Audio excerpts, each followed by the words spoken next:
Hey everyone, how are we doing this evening? Yes, I am on the other side tonight. It's weird seeing myself on the other side of the screen. I'll tell you that much. But yeah, we are going to be playing a bit more of a low-key game tonight. This one is called Esoteric Ebb. It is an RPG. I have heard people compare this to Disco Elysium, and just that it's a very sort of like story-driven, very sort of like text-based RPG. But it's supposed to have a lot of humor in it, and a lot of adventure and a lot of fun. So we're going to give it a shot. So yeah, thanks for joining along with me as we dive into this game.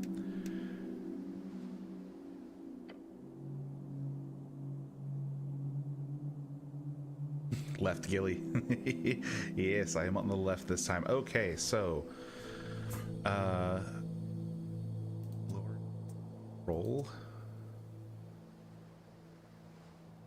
Oh, okay, so these are different builds that we have here. Oh, where did that other window go?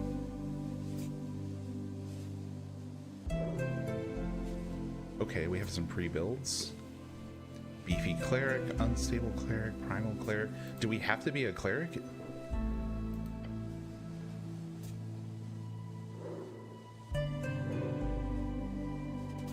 Hold on, let me see. Game.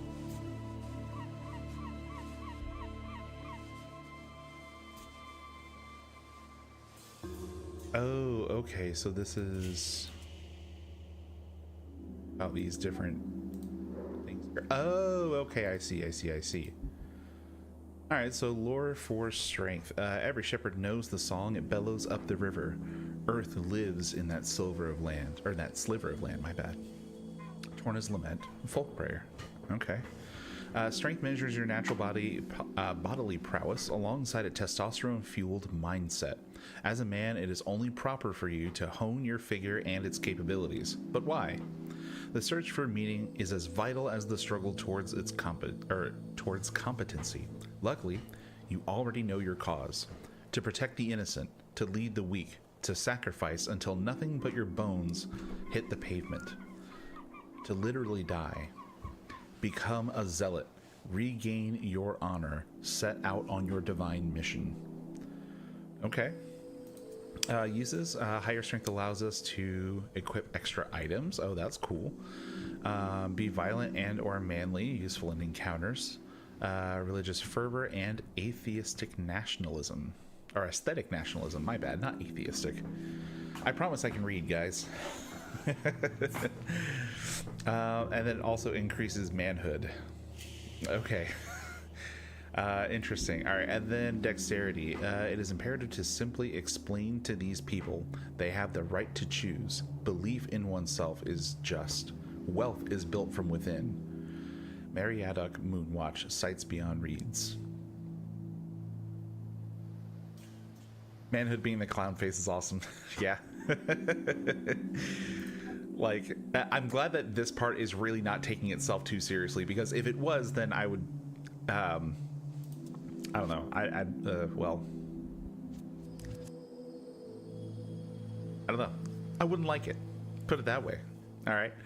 Okay, so let's see. A high-strength cleric votes for the party of Norvik, prays to his dead god, uses brute force on puzzles, punches big bad evil guys in the face, wants to become a real human hero, loves quests simple as. Low-strength cleric is a weak sniveling rat, bows down to anyone stronger, can't handle the banter, gives up when the going gets tough, is afraid of women, doesn't care about quests. I don't know, man. They're selling it pretty well here on the strength side of things. It does have a distinct sort of Brendan Lee Mulligan flavor to it. Alright, so dexterity measures natural reactivity, balance, and poise. The haste with which you express a witty remark or notice a nervous glance, and of course, your ability to gracefully avoid the consequences of your actions. It's all about risk versus reward. It is that feeling of self-preservation when everything falls apart around you. To grab as much as you can while the grabbing's good. To progress towards a new future full of freedom, so those who look out for themselves can prosper and survive. I promise you, no one else will. All right, okay. I see the angle they're coming from here. All right, uses with enough dexterity, you can steal everything. Pick locks, sneak, dodge traps, roll initiative, and react quickly. As a dashing rogue, become rich as a Republican revolutionary. And just run away, dummy. Okay. Let's see. And then the role, high dexterity cleric, votes for the revolutionary free striders, collects piles of shiny coins, acts first in every encounter, avoids trouble before it brews, always has a witty reply, looks out for himself, takes big risks and wins every time, and a low dexterity cleric takes big risks and lose every time, doesn't notice anything in time, stumbles over his own feet, drops the ball figuratively and literally, is slow mentally and physically, is dirt poor, very embarrassing. Okay, let's see. Constitution. Always listen to your hungry stomach. The hedonists, a blind manifesto. Okay. I get the vibe there. Constitution measures your natural stamina, both mental and physical. It's how much you can take before going down. The world is harsh and unforgiving. It will beat you to a pulp with words and sticks. So listen to your gut, the instinct that kicks in when you're standing at the pit. It is the voice that speaks nothing but bodily truth. Every choice you make, every emotion you accumulate can be traced back to the lower half of that stomach of yours. Follow it. Retain the morality of fleshy logic. Simple, easy, truthful. Okay. Intelligence, a glorious design. Let those who read lead. Oh, I'm sorry. I didn't even check the other stuff here for Constitution uses. It's going to give us hit points, control your body and its esoteric connection. Oh, so is that like my ability to use magic, maybe? Your political party polled 2% last week and you don't care. Pain is good for you. All right. And then the role, high constitution cleric. Man, there's a lot of stuff in here about voting. This feels like a very political game. I think I'm here for that, though. All right, high constitution cleric keeps forgetting there's an election, focuses on the good things in life, is tougher than entropy, keeps his neuroticism in check, talks with the spirits in the walls, listens to his gut, and is already dead. A low constitution cleric will die, panics over everything, listens to his gut and is wrong, has no control over his bodily functions, can't handle the pain, and has no special connection with walls. All right, let's check in on intelligence. A glorious design. Let those who learn lead, through merit of ability and nothing else. Lord Phileas Prax, Autobiography Prax. Intelligence measures your ability to recall, store, and process information. It is your logical receptacle and calculator. It's only proper for you to hone this pulsating mass within your skull. But why? Simple. Pure, unadulterated ego. Knowledge rules the world. So too shall you one day lead the weak. Bring your genius to the masses. If they do not bow, they do not deserve you. You know everything about the past. Therefore, it is only rational you will truly know the future as well. Enlighten these ignorant masses.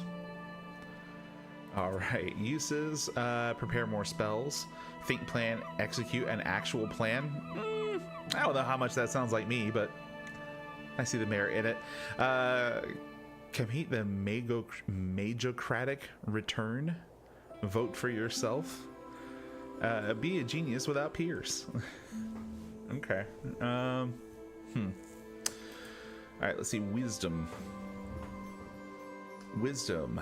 The large crumble upon their heavy forms. The mystical falter at the crucial point. The small rise to the occasion. Halfweed's poem. Wisdom measures your awareness, intuition, and the ability to understand the world around you. To feel it.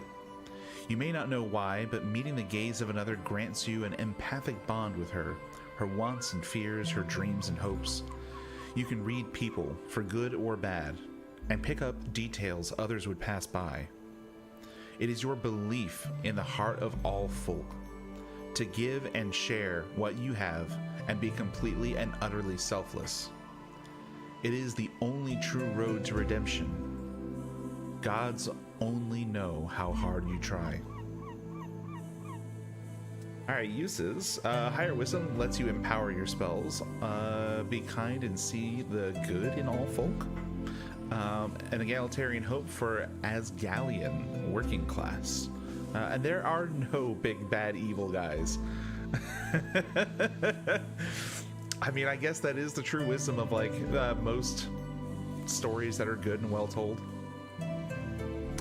Alright, the role for a high wisdom cleric is that they vote for the Asgalian Workers' Party, hates nothing except hierarchies, embraces his feminine side, follows his bleeding heart, masters primal magic, reads body language like a champ, notices all details. A low wisdom cleric is an oblivious fool, misreads cues all the time, does not think about the lower class, does not get people, fails at spotting traps, and is not aware of where he is. Like, what's going on here? I'm so confused. There's this thing. It just keeps going. That's funny. That's a good detail. Alright, let's see. And then charisma. Those who believe in democracy have a wonderful view of folk. To think them capable of making rational and informed decisions, devoid of personal bias and emotional conduct. It is, frankly, inspiring. Or impiring. Is that a... I'm actually, hold on, I gotta see, is this a word or is this a typo? Oh my god, I'm doing the thing my parents told me to do when I was a kid and I didn't recognize a word. No, I'm looking for this.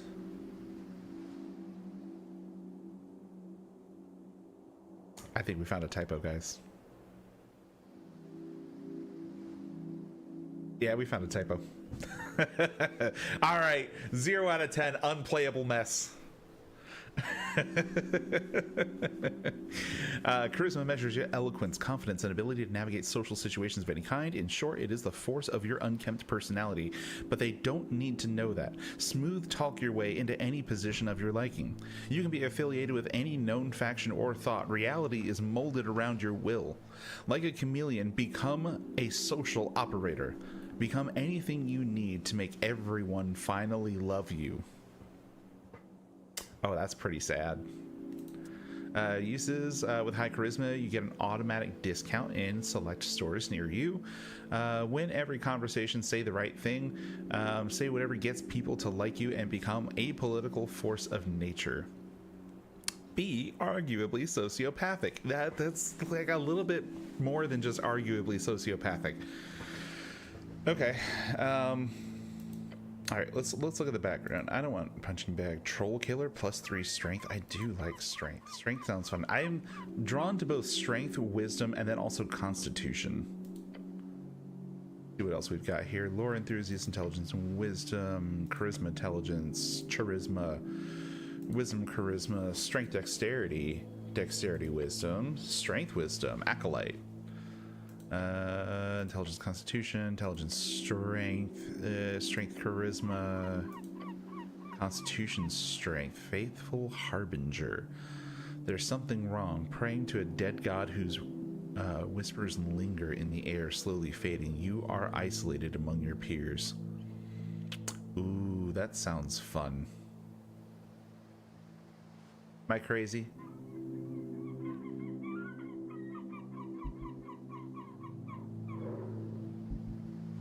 Got 2 that I can use. Why do I only get to choose between these 2? Oh, wait, no. Okay, I see. These are the 2 that I get to pass around, so not dexterity, but this.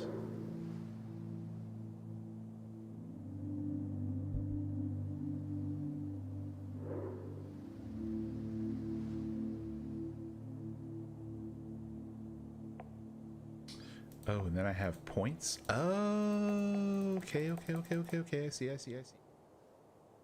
All right.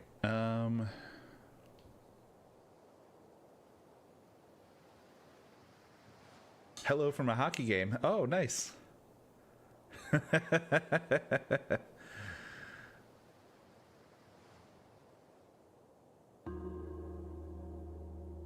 All right, well, I hope you're having fun at that hockey game. Let's see, we got strength up to 16.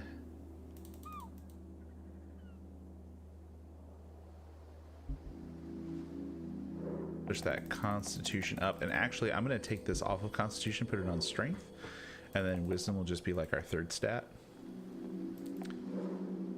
Oh shoot. Oh, if we push that high, we got some other stats that are suffering.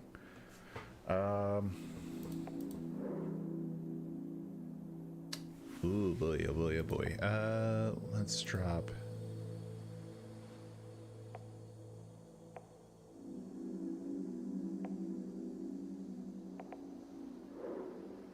I still have a -1 there. Wow. Big yikes.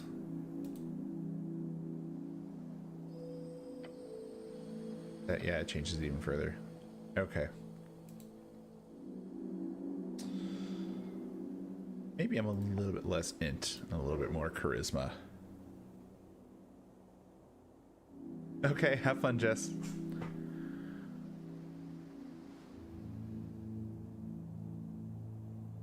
All right, let's see. I think that's pretty good.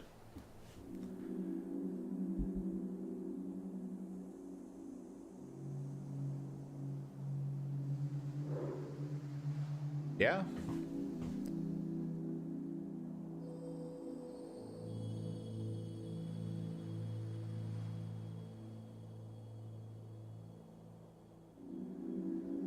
All right, cool. Oh, you know what? Hold on. I need to switch. That is, there we go. Yeah, I got it. Thanks for the heads up, though.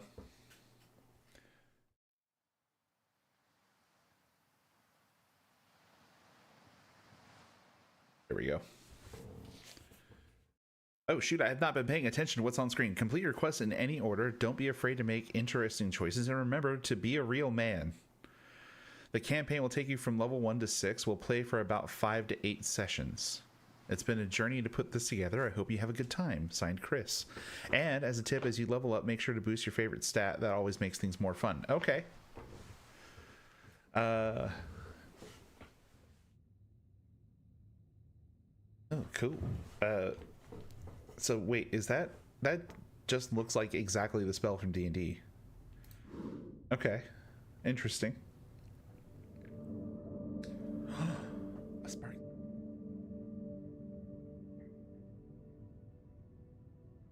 I hope I get to eat that. That looks like a good snack. Like, don't you look at just like little light things in the water and like think like that's just a good snack? Truth and nothing else, a voice declares. What is your name? Okay, we succeeded on the intelligence check. Now we just name is Ragan. Ragan doesn't sound right. Sounds right to me. Strength, of course not, for you are the cleric. The cleric? I like that. You are often referred to as cleric. So my name is... Yes, speak it. Stay silent.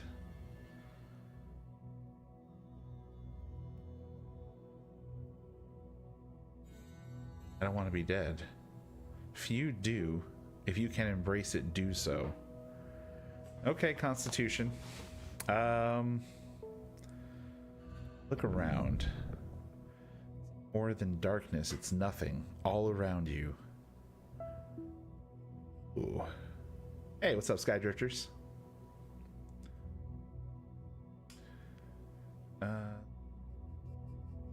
What is an occupation in this context? Didn't you have a job? Something really important? Ah, Constitution success. Your class. Tell the voice about your class.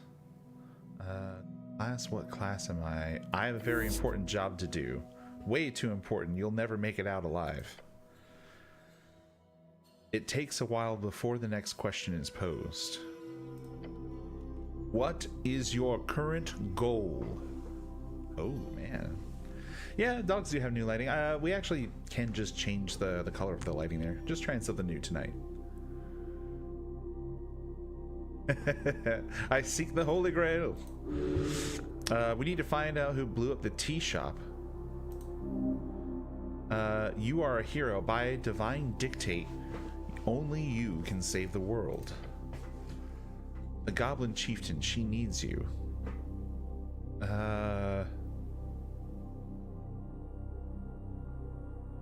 Yeah, let's go with the save the world thing here. They're counting on you. Keep it together. No reply, no feedback. Then the voice asks, what is your political affiliation? The question strikes your entire consciousness, sending it spinning. The National Party of Norvik, of course. The Asgalists. They are decent, possibly. Dexterity, Free Striders, maybe. Then again, you're no revolutionary. Things just move way too fast these days. Constitution says elections are ridiculous. Okay.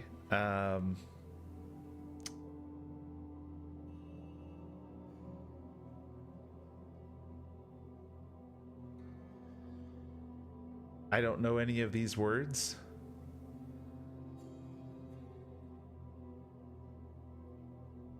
I'm not going to say I'm apolitical. That was the, what was that? That was like, that was charisma. I don't want to go with that one. I'm going to go with my gut. I don't know any of these words.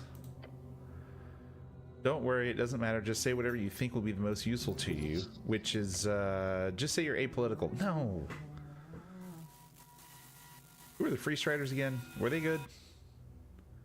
The second one, the Asgalists? No, that's the dexterity one. And the Nationalists are strength, but like, it's a little fash, you know? I'm gonna go with Free Striders.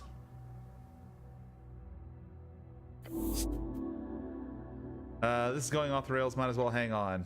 The voice is fading. This is the end, the final question. How did you die? Oh, and welcome to the chat, Marinteract. Appreciate you popping in. How did I die? Following your convictions, drowning in the river. Now's your chance, break free. I'm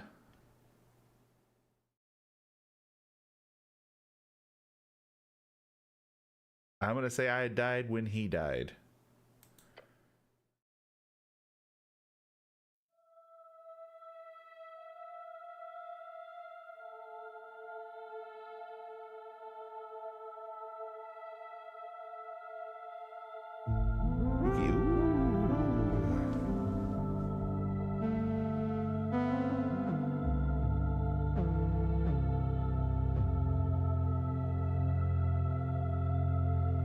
Loving the vibes so far.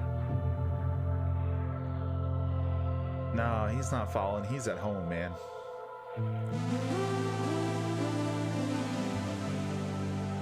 Look how crystal clear that water is, too. Pristine. Chef's kiss. No, he's got gills, right? Because he's me. We're good. We're good. I rolled a fish, man. I'm certain I did.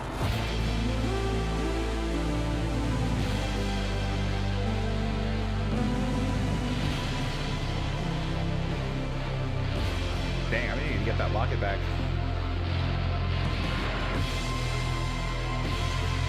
You can tell this was made in the Nordic states.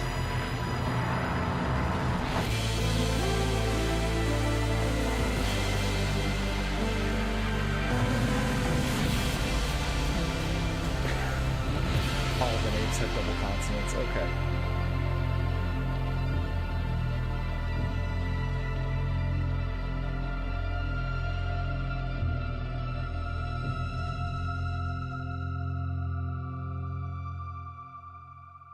Yeah, well, you haven't seen all of the names yet, so I don't know if you can really make that statement. Might be jumping the gun a little bit there. Okay.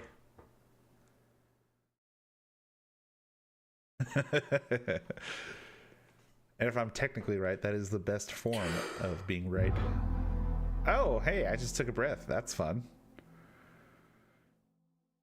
Okay.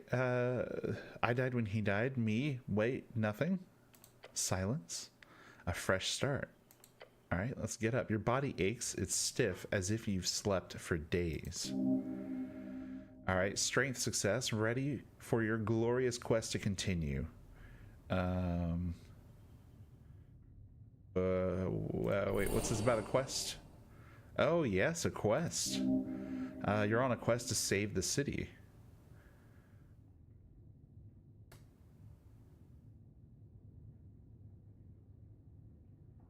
Listen, dude, you can't use Google. That's cheating. We all have to sit here and just make up stuff and pretend that we know the truth. All right. Yeah, so we succeeded on that roll. You're on a quest to save the city. Interact with highlighted words to receive a glossary entry. Oh, yeah, quest right there. There we go. Oh, we can scroll up in the chat, too. Oh, very cool.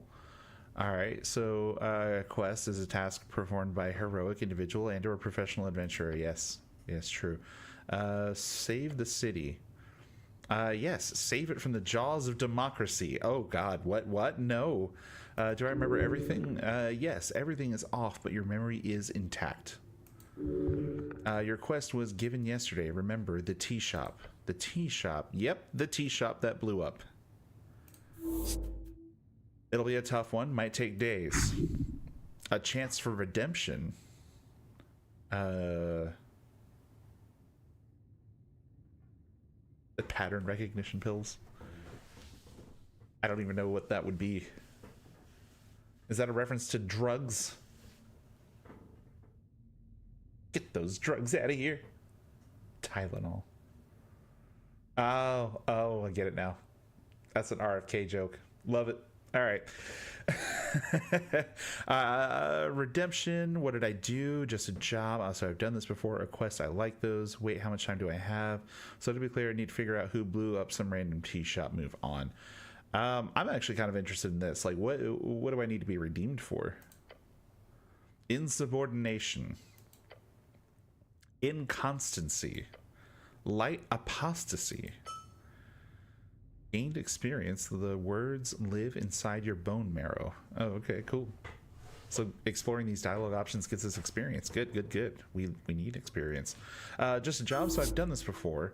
You haven't really. Your previous experience lies more in a somewhat basic Earthguard militia service.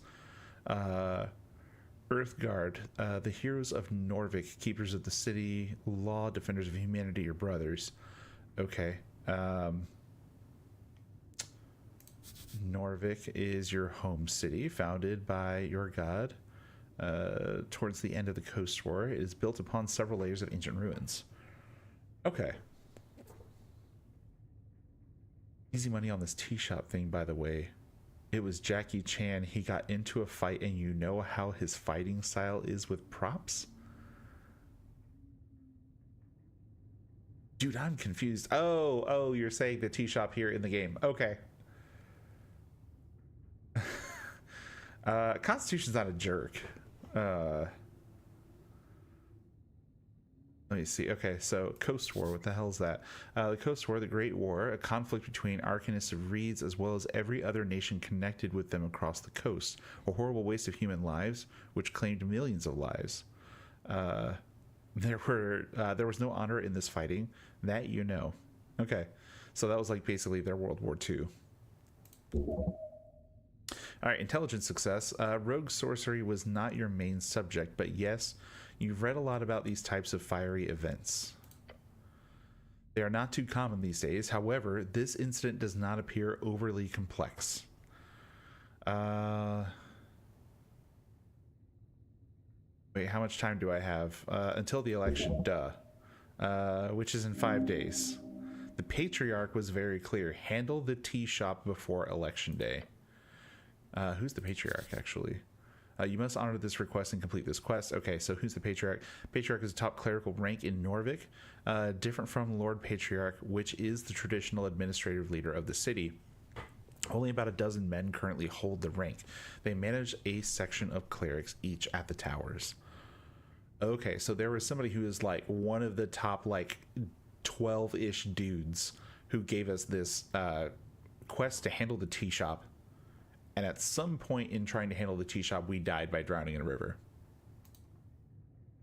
All right, time only advances. We make new choices in dialogues. Oh, okay.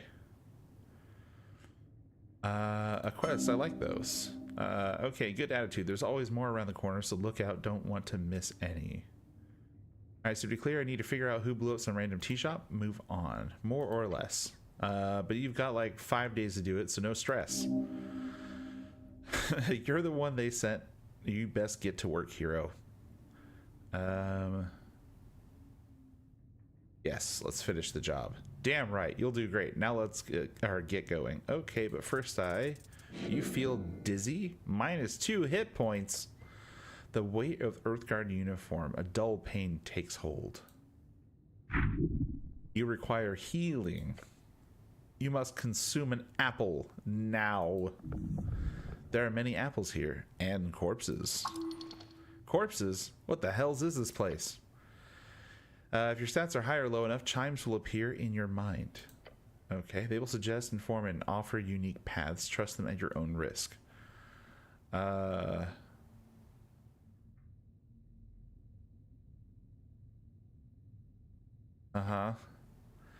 As you do, your fingers touch upon cold steel. It is covering your entire head.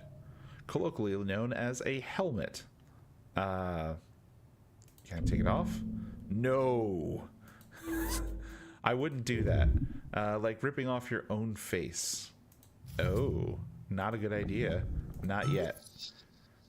Can't wait until you do. Okay, thank you. Okay, so these are the different parts of me talking with me.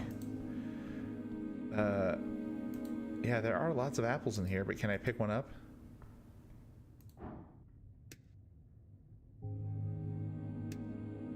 Hold. A pile of apples. Engage. You stare at a pile of apples. Apples are good for you. Yes. Yes, Constitution, you are correct. Whose apples are these? Should these be stored alongside corpses? Could I eat my way through this pile of apples? No, it's a health hazard. Of course not, it's nasty. It's certainly a violation against the city code, probably. Something tells you that no, they should not. Whose apples are these? Not yours. Maybe they're growing somewhere around here or below. From the ground or from trees. Could I eat my way through this pile of apples? A tremendous challenge worthy of your attention. It would be greatly beneficial. Oh, okay, yeah. Ability checks. Roll a d20 with your modifiers to get a unique outcome. The DC, or difficulty class, is often impacted by your choices, big or small.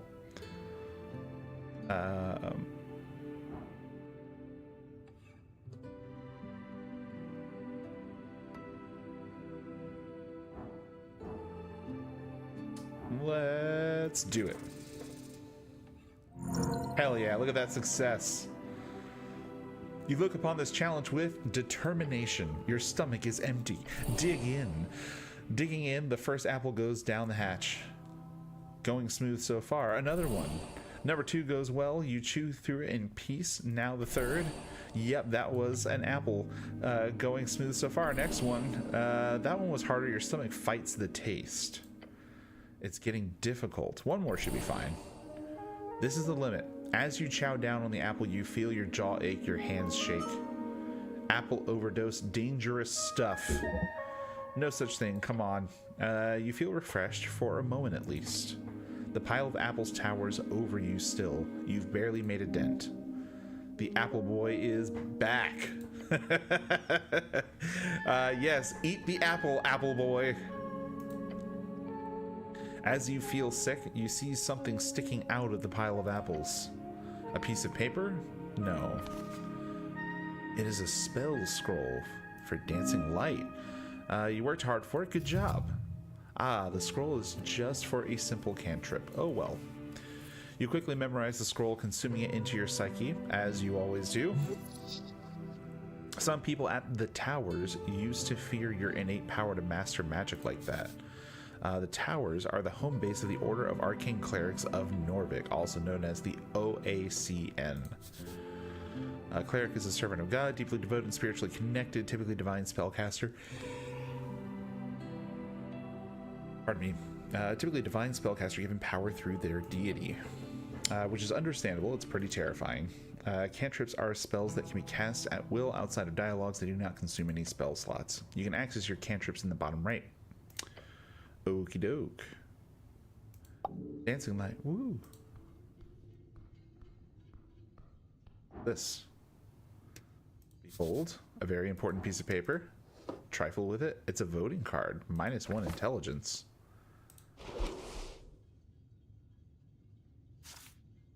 I have to like equip it. But all it does is gives me -1 intelligence. Why would I want to do that?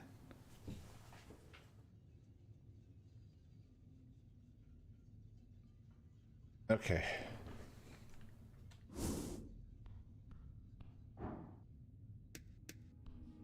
Rifle this. Shield of Faith. Ooh. Memorized Shield of Faith.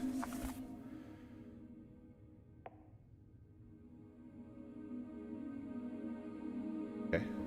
So I've got it collected here. Not sure how to use it yet. I'm sure something will explain it at some point. Let's engage with this thing. Shrine of Earth. The runes fill your senses as you approach. At the center, you see his red eye watching over you, yet the color is faded. This monument is hollow, void of all life and dignity. All void of all life and divinity. And worse, it's covered in rotten apples. Sacred shrine. Hates and insults to Earth. Are these rare? No, you will find shrines like this all over Norvik. Can I pray here? To what exactly? To Earth, of course. Earth, I need to pray to Earth. You may pray as you wish. There's an eternal element to it that is underappreciated. Okay. He'll move on. Small. To cast spells, you must first prepare them at shrines. Ah, okay.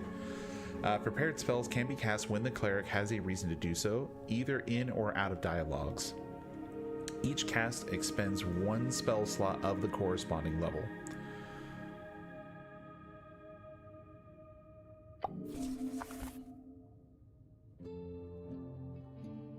How many spells can I prepare? That's the question. Oh, 2. Okay, that's my slots. There we go. All right, so we'll prepare those 2. Very good.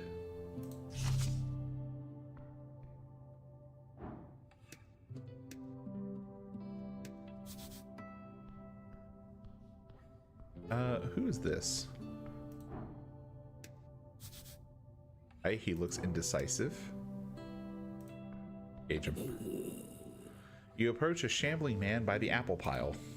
He does not acknowledge your presence. He is unaware of you. Let's just stare at him for a second. Glancing under his hood, you catch a blank expression spread upon a dried face. Poke him. Man does not appear to react in any way to being poked. Wait, is this a zombie?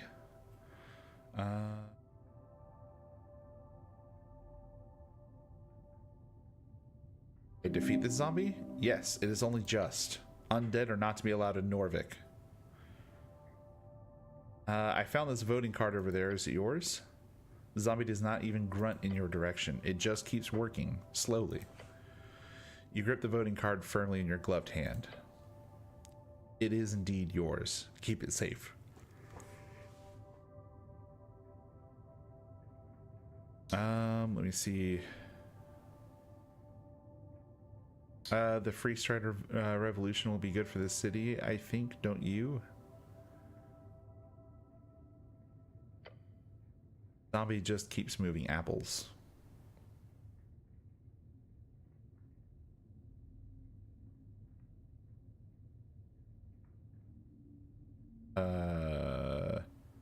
Yeah, let's do this one. With permanent suffrage, the people will be able to steer us in a fortunate direction. You have become a free strider, gained 10 experience for choosing this political stance 2 times. Ah, the fleshy ball plank does not reply or counter your words. Am I boring you? The zombie carefully places another apple atop the pile. He does not have an opinion of any kind. What's he doing? The zombie is attempting to clear a path through the apple pile. He's probably been at it for a long time. Sir, are you a member of the undead? He does not respond, surprisingly. Let's just leave him alone for a second. Oh, I can't get past him. Okay. Well, that's unfortunate. Horse, is it? Let me trifle with it. A tattered cloak. Tattered cloak that gives me stuff. The cloak is sprawled upon the iron slab. As you grab it, you immediately feel the dampness spreading into your gloves. Oh. It is light blue and tattered, and it was once yours. An Earthguard cloak add-on. It has been ripped to shreds at the base, but you could still use it. Please don't. This thing is disgusting. Wring out the water? The filthy liquid falls to the floor of the stony chamber. It is still quite wet. Weigh it in your hands. It is heavy.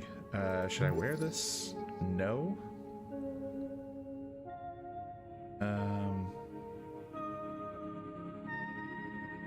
But I'm not a rogue? Sorry, the word I am not a rogue is not in your vocabulary, actually. Please rephrase. That's not one word, though. So pedantic. You reach for your fancy red pouch of holding. The cloak easily slips inside into the extra-dimensional space with a satisfying slurp. I really love my pouch of holding. Yeah, I do. Yes, you are very lucky. This kind of magic can go upwards of 10,000 crowns. Of course, you don't truly own this pouch of holding. It is property of the state, treated as such. Equipping items temporarily alters your ability scores. Right, leave. Okay, let's check in our inventory. This gives us dexterity and less charisma. Yeah, I don't know. I don't know how I feel about that. Corpse under a blanket. Engage it. You stare at a blue rag. It's draped over the outline of someone. Check under the rag. Underneath, you find the cold corpse of a human. Thinning blonde hair, unkempt facial hair. The DC, or difficulty class of a dice choice, is determined by how challenging that roll will be for you. If you select a dice choice, then you get to roll a 20-sided die. If you get the same or higher as the DC, then you succeed on that roll. Yeah, let's examine him closer. Hey! Alright, there's something strange here. This is no regular gentle repose. Look close, but do not move the corpse. Lean in and look closer. Harsh scars cover his skin. Signs of being either a hard worker or a careless worker litter his skin.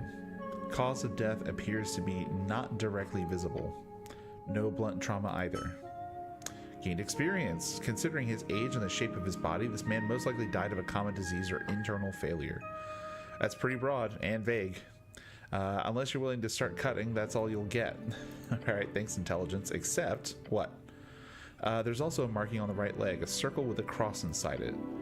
You recall that this is the marking of a PR, potential revivification.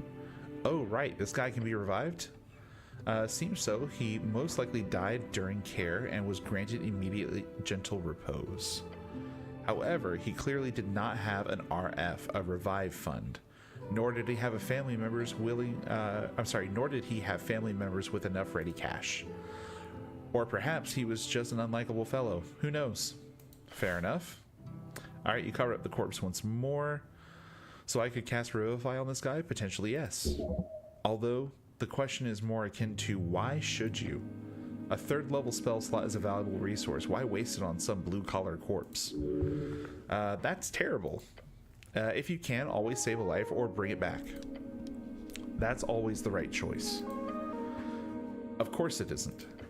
Ignoring the fact that you cannot simply spend your power on any old fool, there also are a million outcomes to a resurrection that could lead to a negative outcome in the world.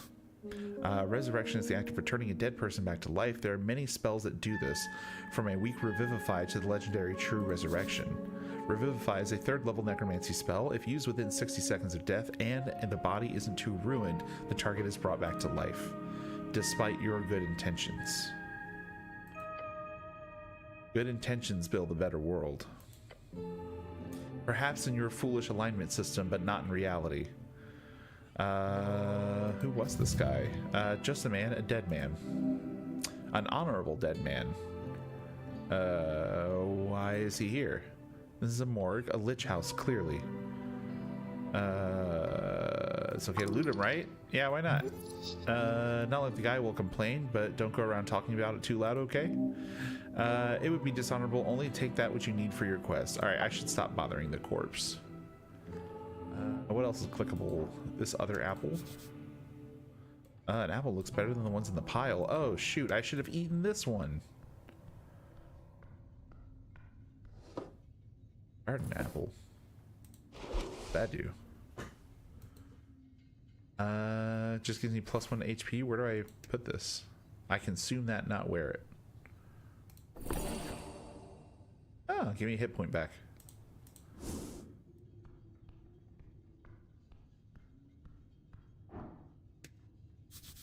Spiral staircase, ancient architecture. Yeah, let's go that way. All right.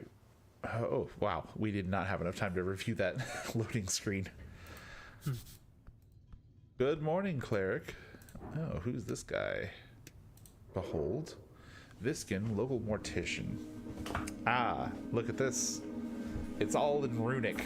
I'm glad I learned to read runic in high school. I did not. Let's see. Engage. Viskin, local mortician. The pale man sits hunched over a stack of forms, busy at work, his pencil slowly filling out line after line. On the top paper, you see an icon of Serpentine Drake. That symbol, it's on a lot of official documents of the city. That is the Great Perch of Norvik.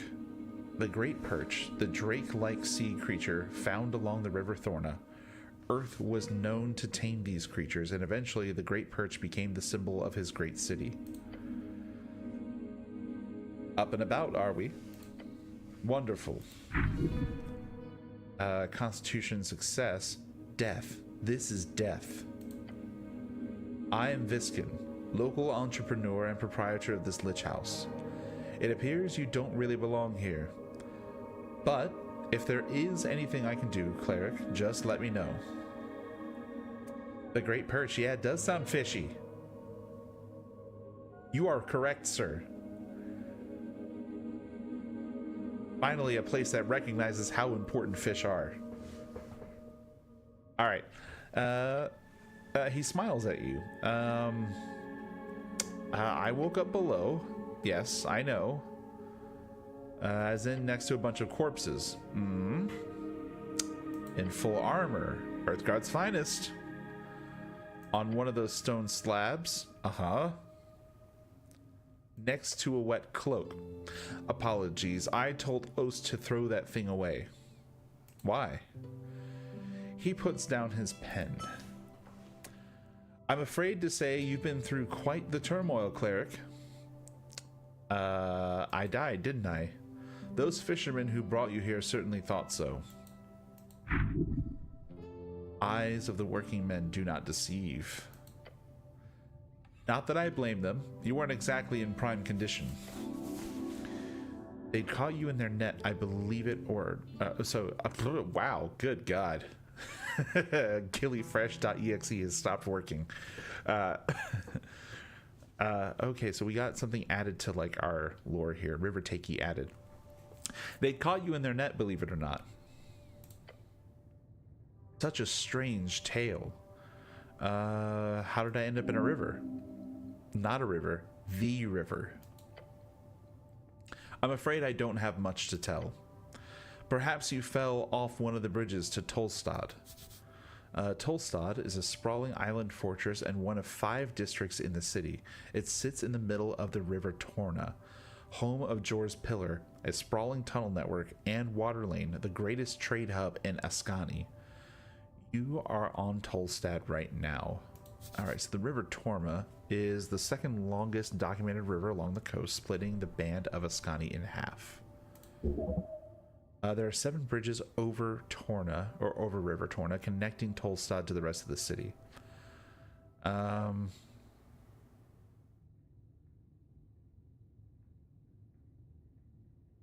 Perhaps there is an esoteric explanation to all of this. Perhaps. You would know, cleric. Who are these fishermen? River guilders, I believe. They did not look like poachers, so my guess would be that.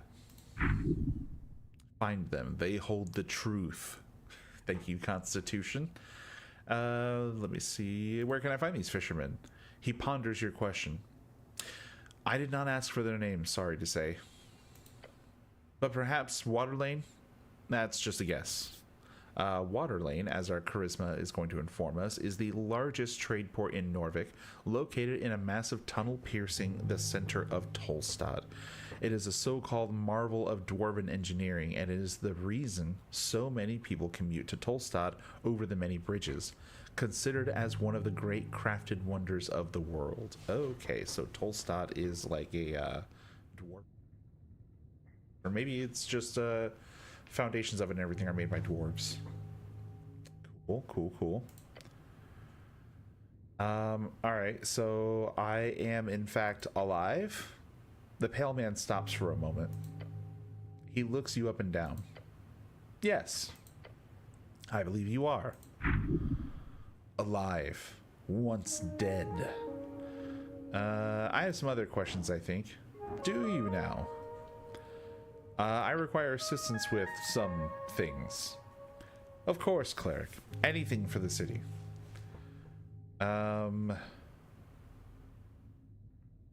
You called me cleric, make air quotes. Yes, I did. What gave it away?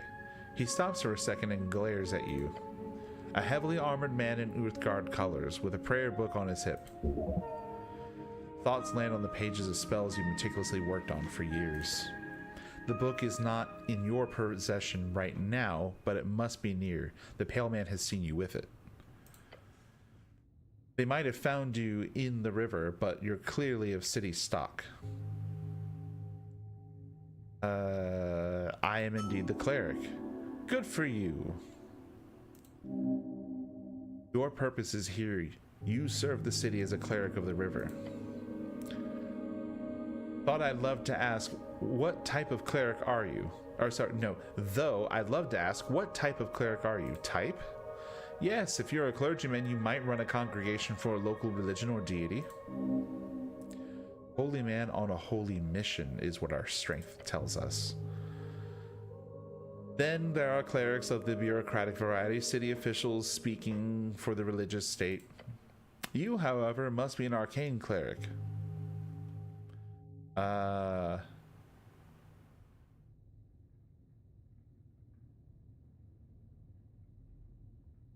Okay, we're either basic or we're the chosen one. What do we think? Like, I like the vibe of chosen one. I love the sound of that. That feels neat, but it also feels like maybe we're slipping into a trap of, you know, self-aggrandizement. It gives himbo energy. Yeah, I do love that about it. I am kind of leaning into like, well, I guess we're not fully himbo if we've got like wisdom. We're not intelligent though. Roll a die. Dude! You know what, Marin? You might have just got here, but you're bringing some excellent ideas to the table. All right, hold on. Let me roll a die. Oh, I got dice. 1 second.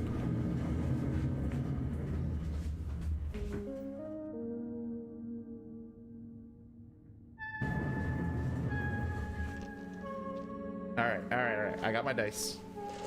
Okay. Let's see, which one do I think has the proper weight for this? You know what? I'll use my game science dice. Ugh.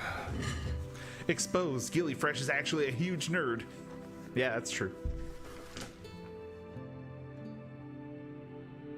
All right, I'm gonna roll my game science die. We're gonna say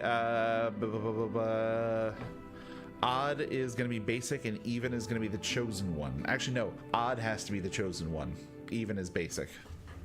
All right, rolling it.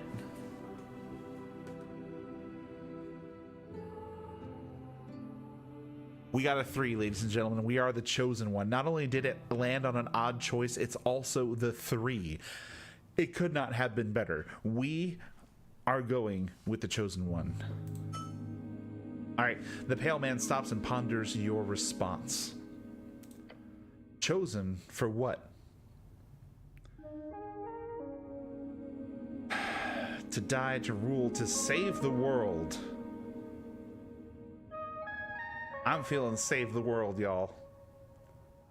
That to me sounds like the raddest like mission that we could be on.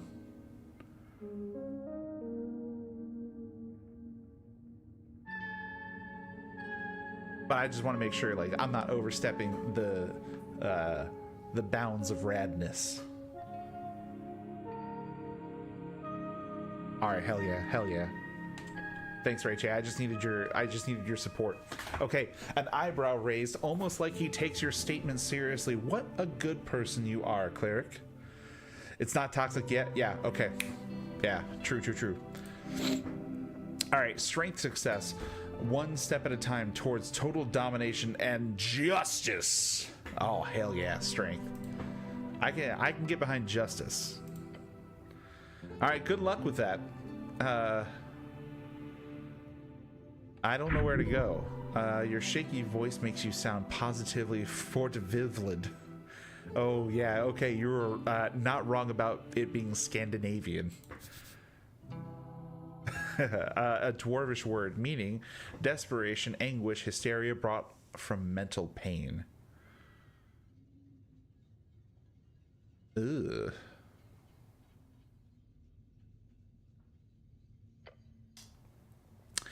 I don't mean to tell you what to do, cleric, but there is a certain rumor going that our local goblin chieftain is waiting for you.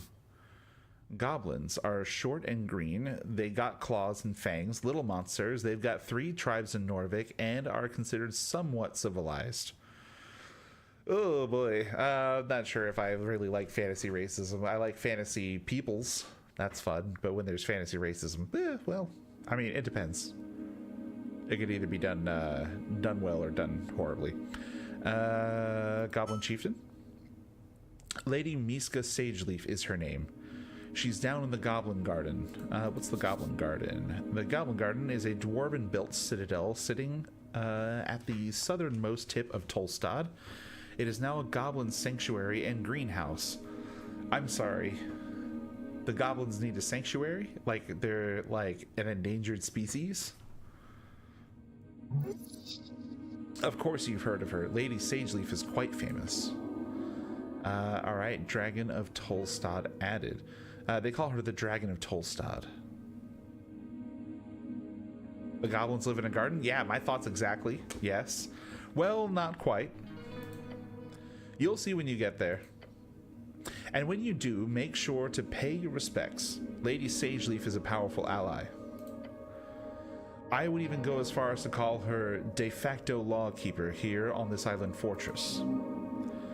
The goblin is no lawkeeper. Only the city rules. Earth rule. Wait, is this part of the job? Talking with some pretty goblin or some petty goblin queen? You may find her at the southern tip of Tolstad, the pale man says, and keep scribbling on his papers in front of you. That's all the help I need, thanks. I'm not gonna ask him about spellcasting. That's not himbo coded.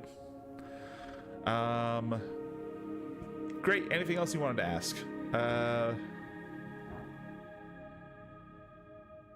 Oh, shoot. DC 31?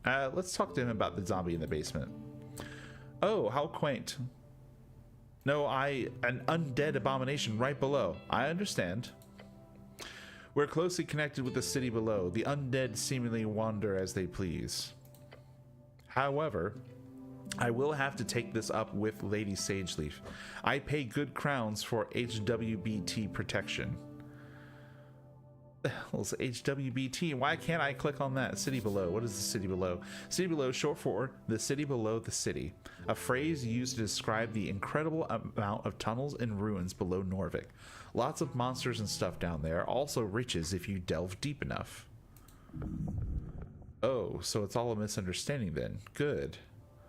That was a wisdom failure. Wait, no, I don't actually believe you. What do you mean, cleric? He must be punished. The zombie is clearly working for you. That is illegal. You're doing something weird here. I don't like it one bit. You're a criminal harboring zombie workers. You need to be punished. Let's talk about this. I greatly apologize for putting you in this situation. It is my neglect that led you to this undead creature entering the tower.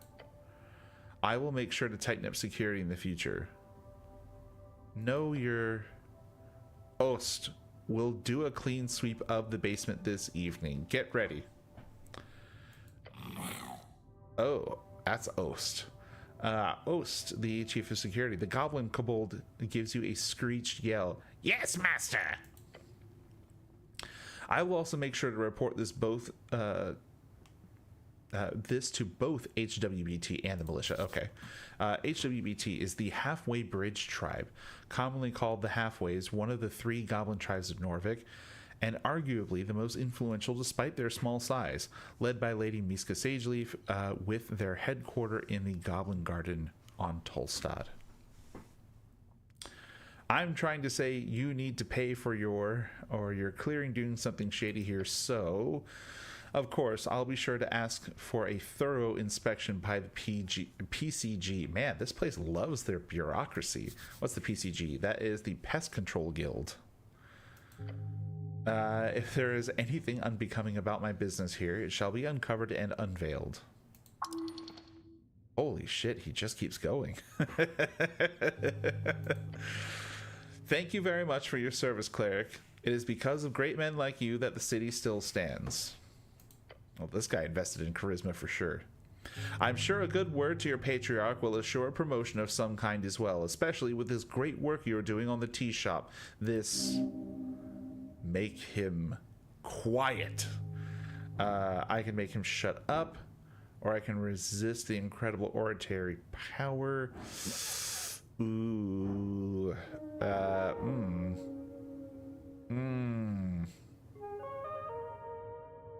This feels like the himbo action hero thing. Yeah, his name is purple. That does line up with the charisma stuff. Not himbo? Yeah, you're right. It's a little fash. Alright. Man, I could try to swing for this, but it'd be a really, really hard thing to land. I'm just going to think better of it. You know, maybe you're right. I'm probably just confused. It's very understandable, cleric. No need to apologize. I don't think I can make this if I try, but you know what? Maybe I can get it like a crit. Nope. Failure. You glare at the pale man who keeps working on his documents for approximately 2 minutes. Eventually you feel stuck in your thoughts. I don't mean to imply I know more than an honorable Uthgard member, my good cleric.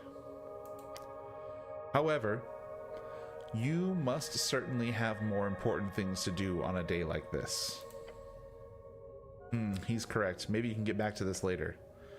Some dice checks are locked on failure and can be attempted again later.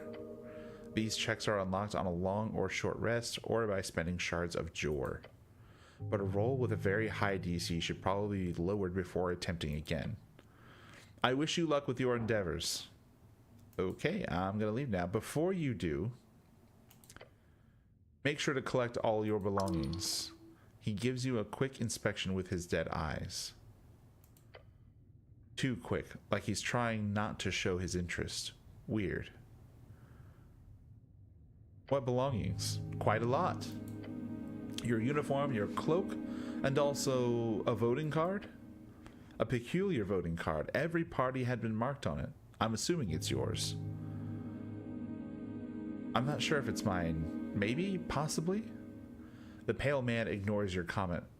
I asked Ost to lay the surviving pages of your spellbook to dry. Over there, he says, and points across the chamber.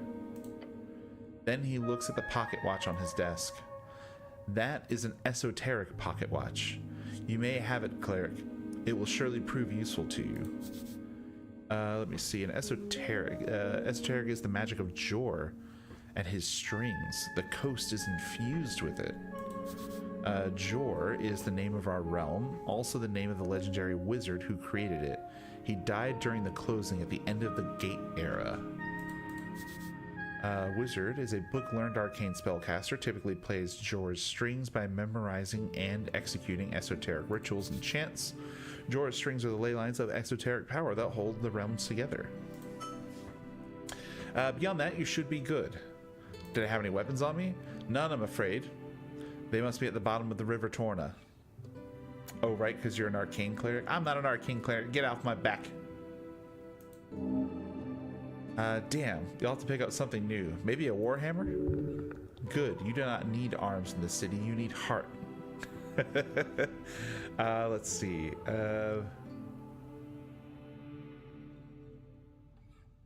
Got it.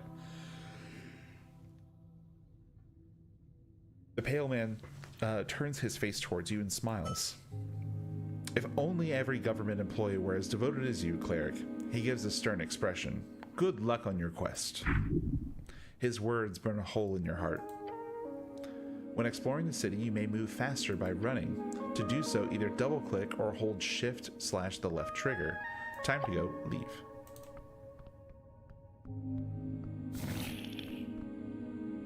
There's in the smell of salt. Oh, it's back up to like the level. We gotta get our stuff though.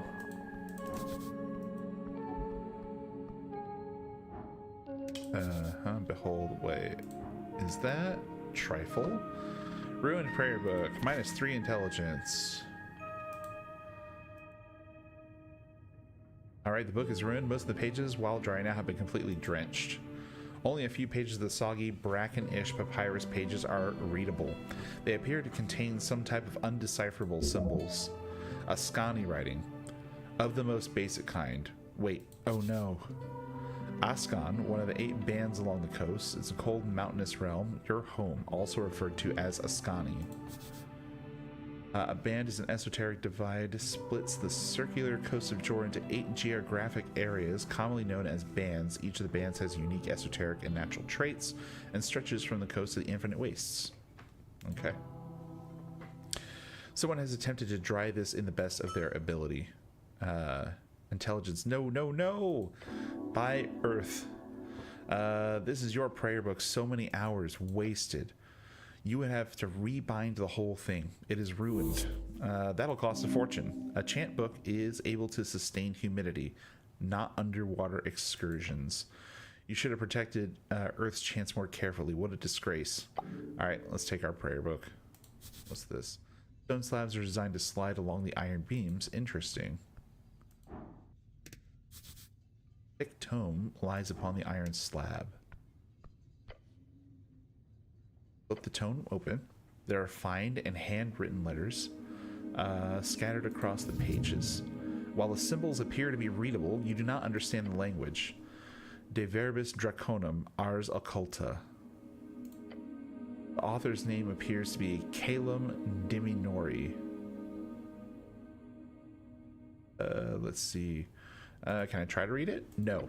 You have no idea what it means. Right, I need to get my hands on comprehend languages. Right, that is the spell you use to keep prepared all the time. Find a spell scroll. Maybe you could buy it somewhere. It's fairly common. Alright, we'll leave the tome alone.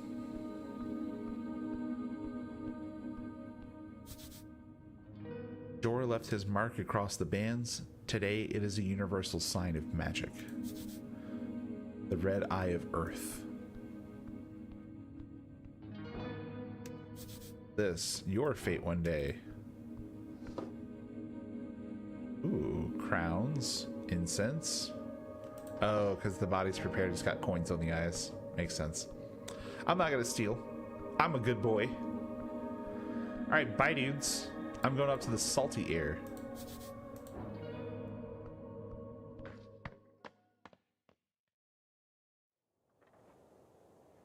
Alright. Tolstad, Central Norvik. Hey, what's up, little dudes? I can't interact with you? How about you? Oh, yeah.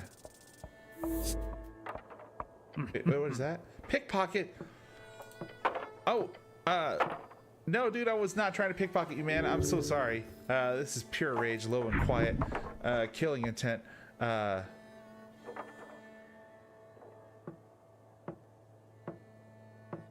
Whoops, what a silly accident, he scoffs. Thank you, the dwarf mutters, gritting his teeth. You're welcome. Man, we gotta be more careful. Engage? The older dwarf puffs his chest at you as you approach. Fancy helmet, city man. He speaks in a short, quiet manner, as if he's scared of his words will actually be heard. The dwarf behind him laughs. Stand up for yourself.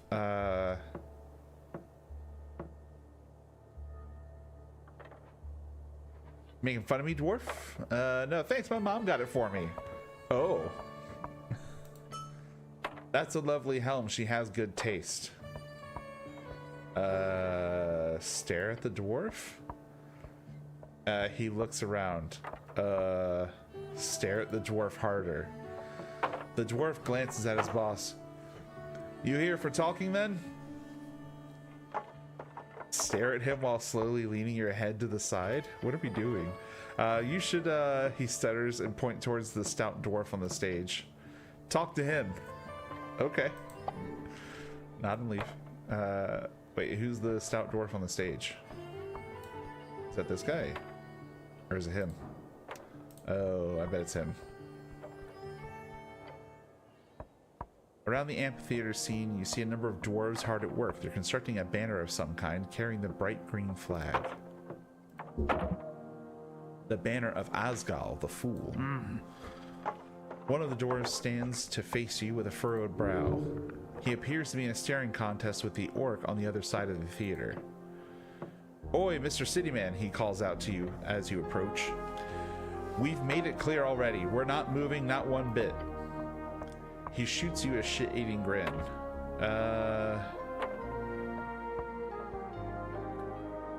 What's going on here? Just working. The boys will be done soon enough. You hear the other dwarfs laughing behind him. Nothing illegal going on here. Nothing at all. He's only saying that because he's had to defend himself quite a lot lately. Wait, that must mean he's doing something highly illegal. Stop him.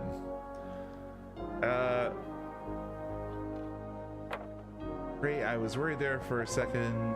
Nothing illegal, huh? I don't care, man. I'm on a higher mission. Your pockets on your clothing are doing a whoopsie. I'm not sure what you mean.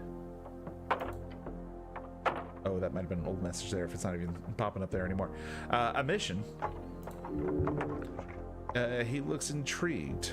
Let's see. A quest to save the world. A quest, he laughs. God bless your journey then. Now, we're not doing anything against the law here, so... They are both guilty and innocent, just like you. Oh, thanks, Constitution. Oh, about the failed pickpocketing? Yeah, okay.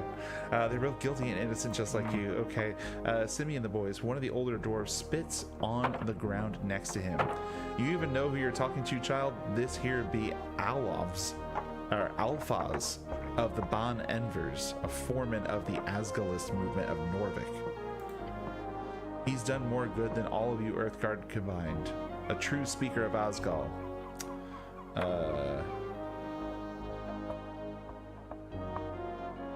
You're a celebrity? Simi exaggerates. He gives the older dwarf the stink eye. I'm also not in any way proud of my heritage. Nobility is just a poisonous hierarchy. He grins. Just wanted to make that clear. Charisma success. Don't mention the whole noble thing. It'll just piss him off. Unless you want that.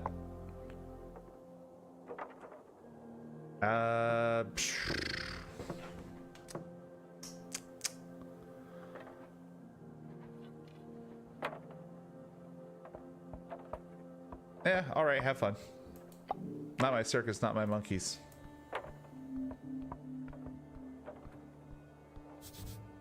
At work beneath Asgal's green banner. There's an esoteric effect in this place here, stopping rainwater. Oh, neat.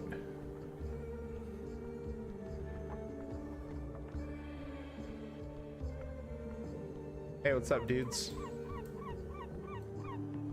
Oh, pillar kiosk. Behold. Arn kiosk kid. Oh, yay. Oh, can I just click these to like know them or something? Or why does this... I see all these DCs. Dexterity behold. Aha, there we go. Ah, that's what we do here. Okay, so he's a human. Kid's working his ass off, getting that bread. He must be doing the optional weekend school. Ah, great. That's all I get to know. And then engage this guy. Hello there, sir. The kid behind the counter taps a pile of newspapers. You a postie? God, that's so aggressive. I read magazines. Great, we've got a bunch. You like fiction, tall tales of terrible tombs? Or maybe the weekly homestead if you're looking for a new place. Technically, I live with my mom.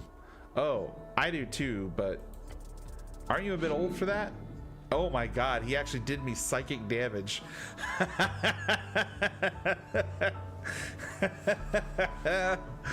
Oh man, this kid's a punk. Yeah, that was really real. Don't judge me, kid. The kid looks distraught. Never mind. Welcome to the Pillar Kiosk. How can I help you today, sir? He looks around. Do you want to buy something?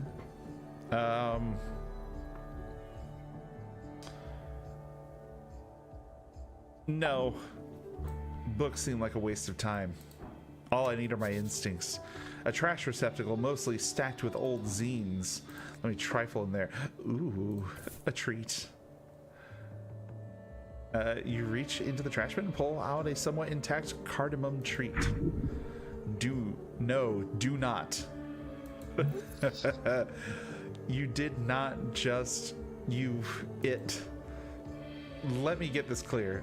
You find yourself out on Pillar Road. You see a cardamom treat in the bin. It's been out there for God knows how long, and you think to yourself, what the hells? I'll just eat some trash? No. You're not eating from the fucking trash.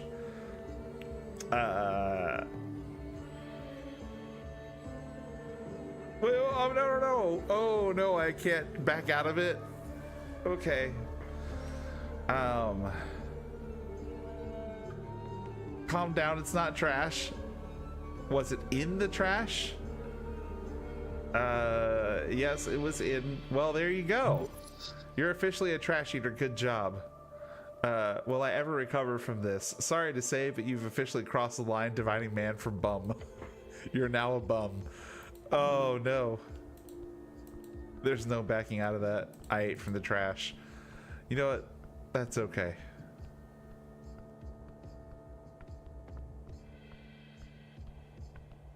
If eating out of the trash was harmful for me, I would have lost HP for it, and I didn't. But talking to that kid made me lose HP. Listen, my intelligence tried to save me. It did its job. Holy hell, look at the size of this thing. A glorious seagull. You see a bird sitting on the halfway bridge ruins. It is large, its beady eyes staring into nothing. Greetings, servant of the river. The bird does not appear to react to you. These are not normally a danger to anyone. Pet the birdie. As you reach forth, the gull doesn't seem to react until... Ah! It snaps at your fingers. The pinch of pain. Pet the bird again. As you reach forth, the gull doesn't seem to react until it snaps your fingers. I want to keep petting the bird. Are you sure? That doesn't seem too smart. The bird must respect you and your wishes. Do it.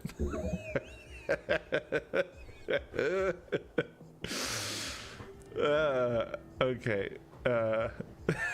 DC 9 intelligence success. Why do you deal with creatures like this? This is below you. Pet the birdie. As you reach forth, the gull doesn't seem to react until it snaps your fingers. The pinch of pain.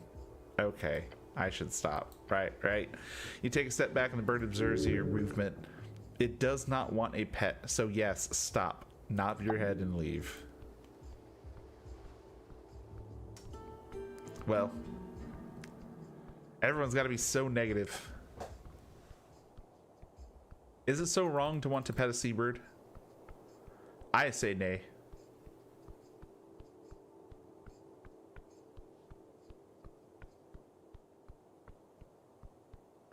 Oh, is this the tea shop that got blown up?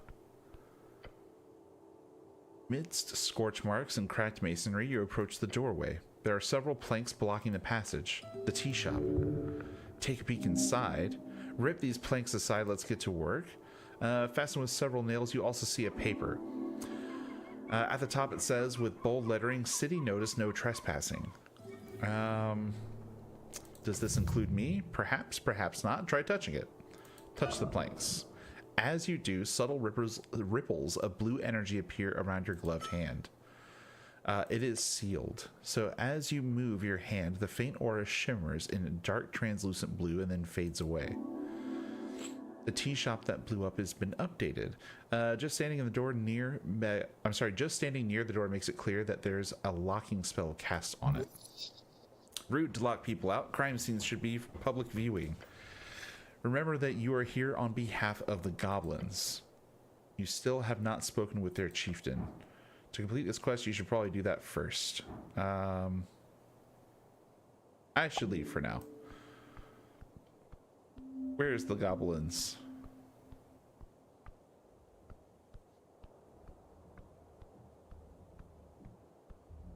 Perhaps the goblins are up here by the windmill.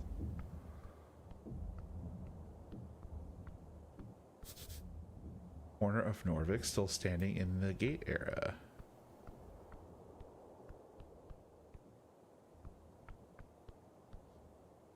I can use West. I'll do that.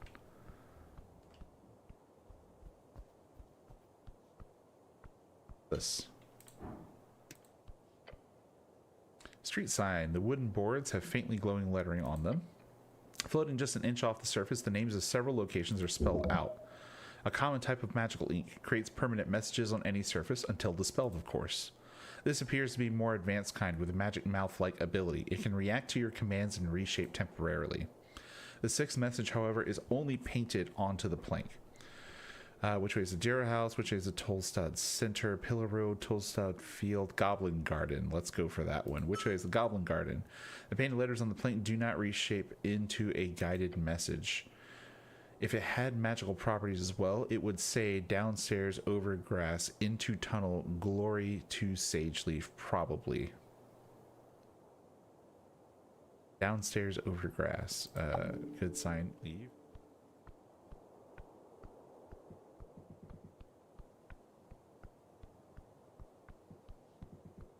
Stairs over what grass?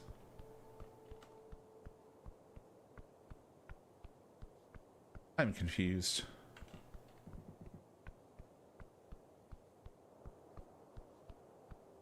Where are these goblins?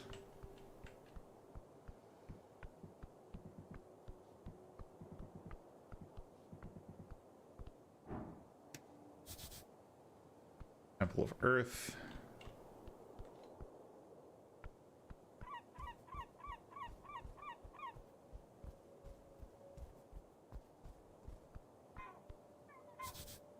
This road leads into central Tolstad. You have no business there.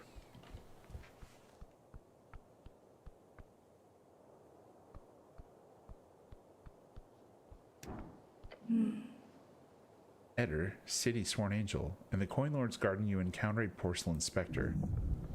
Her armor glimmers, her very presence blinding you. She floats gently in the air, strangely unaffected by the river winds. Bow your head. The creature does not turn to face you. Instead, her many eyes simply pivot their gaze. Oh yeah, she's a little biblically accurate with that halo there, huh? Arcane cleric, she echoes, of the palace, script house, and earth guard. The flowers of the Coin Lord's garden dance beneath her, slaves to her beauty. This is the one, the Valkyrie. Keep her safe. You keep her safe? She'll wreck you, buddy. Beware. Point at yourself, Ragan. Maybe the cleric is just fine. Or maybe I go with Ragan. She now lifts her chin. She then opens her mouth to speak in a projected cold tone. Etter. She says her name like a declaration of existence. Not really an introduction, more of a checklist of etiquette. As she states her name, you realize her mouth is not moving. Telepathic communication. Aha. That's a nice name. She does not respond. Speaking with this ethereal creature is unnerving. You should mention it. The eyes. She'll appreciate it. Yes, stand tall. Tell her how you feel. Keep your mouth shut. Probably not worth it, but still. Coward. Be careful now. Cut to the chase. She clearly has no interest in small talk. I'm here to investigate the tea shop. The eyes just stare at you. They spin gently around her. Great, nice. We got that cleared up. She's very non-vocal. Okay. Great, so the eyes stop spinning. This creature is dread itself. Okay.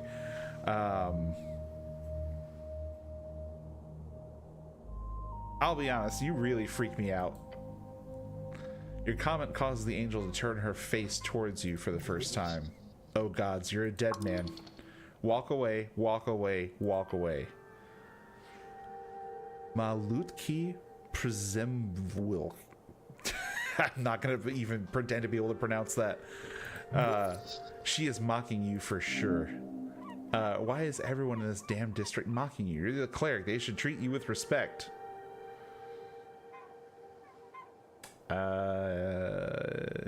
Yeah, Maluda Shenmodi too. Coin Lord Darrow is busy, she speaks. Darrow is one of the original Earthfolk houses found to found Norvik with Earth. Their bloodline can still be found in high positions all around the city. I'm here on city business and I need to speak with him. She looks to her right toward the building leaning against the ancient tower. After a moment of silence, she says, Coin Lord Darrow will be available post-midnight.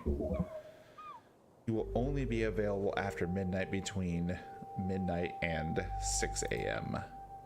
He will be in his restoir. Several of her eyes look to the entryway to her right. At midnight, you say? Yes. His restoir? Yes. Right. She says nothing. What a conversationalist. She says only what is needed. That is commendable. All right, Strength, calm down.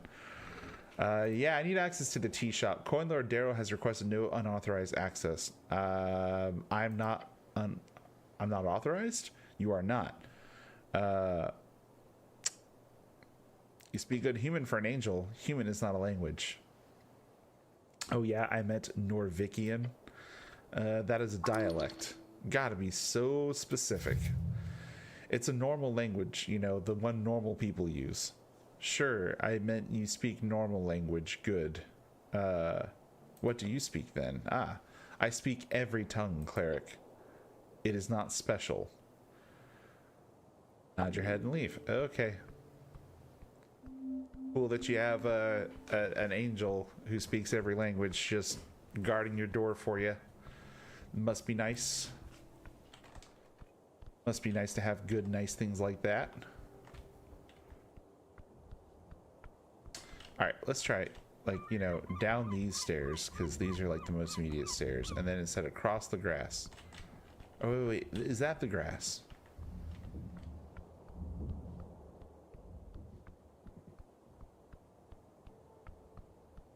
Right, because then, where did we see that? No, this wouldn't be down the stairs. That's not the right grass. We just came from there. Man.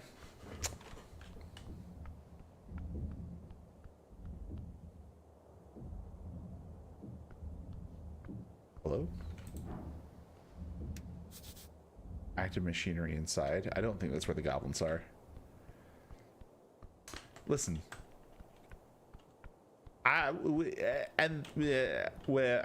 They have bicycles? I'm sorry, what? These people have figured out how to machine parts fine enough to make bicycles, and they've made bicycles. Well,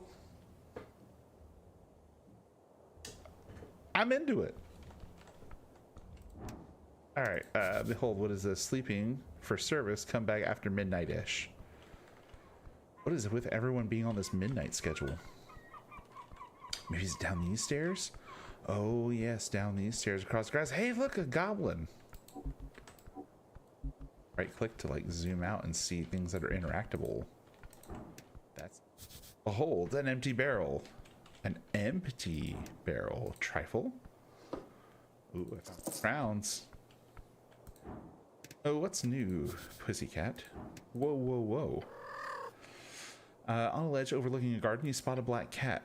Calm as can be. It doesn't even care that you stomp up next to it. A proud beast. Treat it with respect, and it shall treat you the same. Greetings, who might you be? The cat lifts its head up. Its dark eyes squint at you for a second, sniffs the air, and then ignores you once again. If you wish to hold a proper conversation with this magnificent creature, you will need to find a first level spell, Speak with Animals. Constitution says to pet the cat. Okay, let me pet the cat. Reach towards the cat's head and it meets your palm and nuzzles up against it. Yes, glorious. Good pet. It appears to have enjoyed the pet. Enjoy your day, citizen. I'm not gonna keep bothering the cat.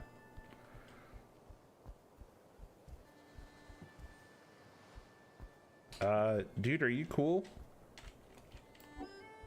You alive? Ah, Divide Shrine. Untended for decades.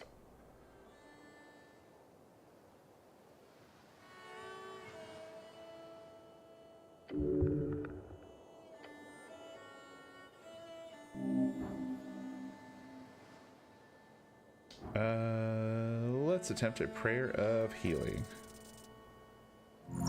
Hey, we did it. You focus your mind on Earth's symbol, his red eye, and you remember the words. Chant, watch upon me, Earth, shepherd of his folk. You're filled with a spirit of nostalgia and power. Let me pick up the burden, lend me your strength. You feel reinvigorated. This is it. This is prayer of healing. I have learned a spell, prayer of healing. Oh, I'm so good at this game. Yes, indeed. Sadly, you're unable to cast the second level spells at this time, but it won't be long until you will be. All right. I'm done here. The Goblin Garden is ahead. You feel it. Oh, hello, little Mr. Devil Guy.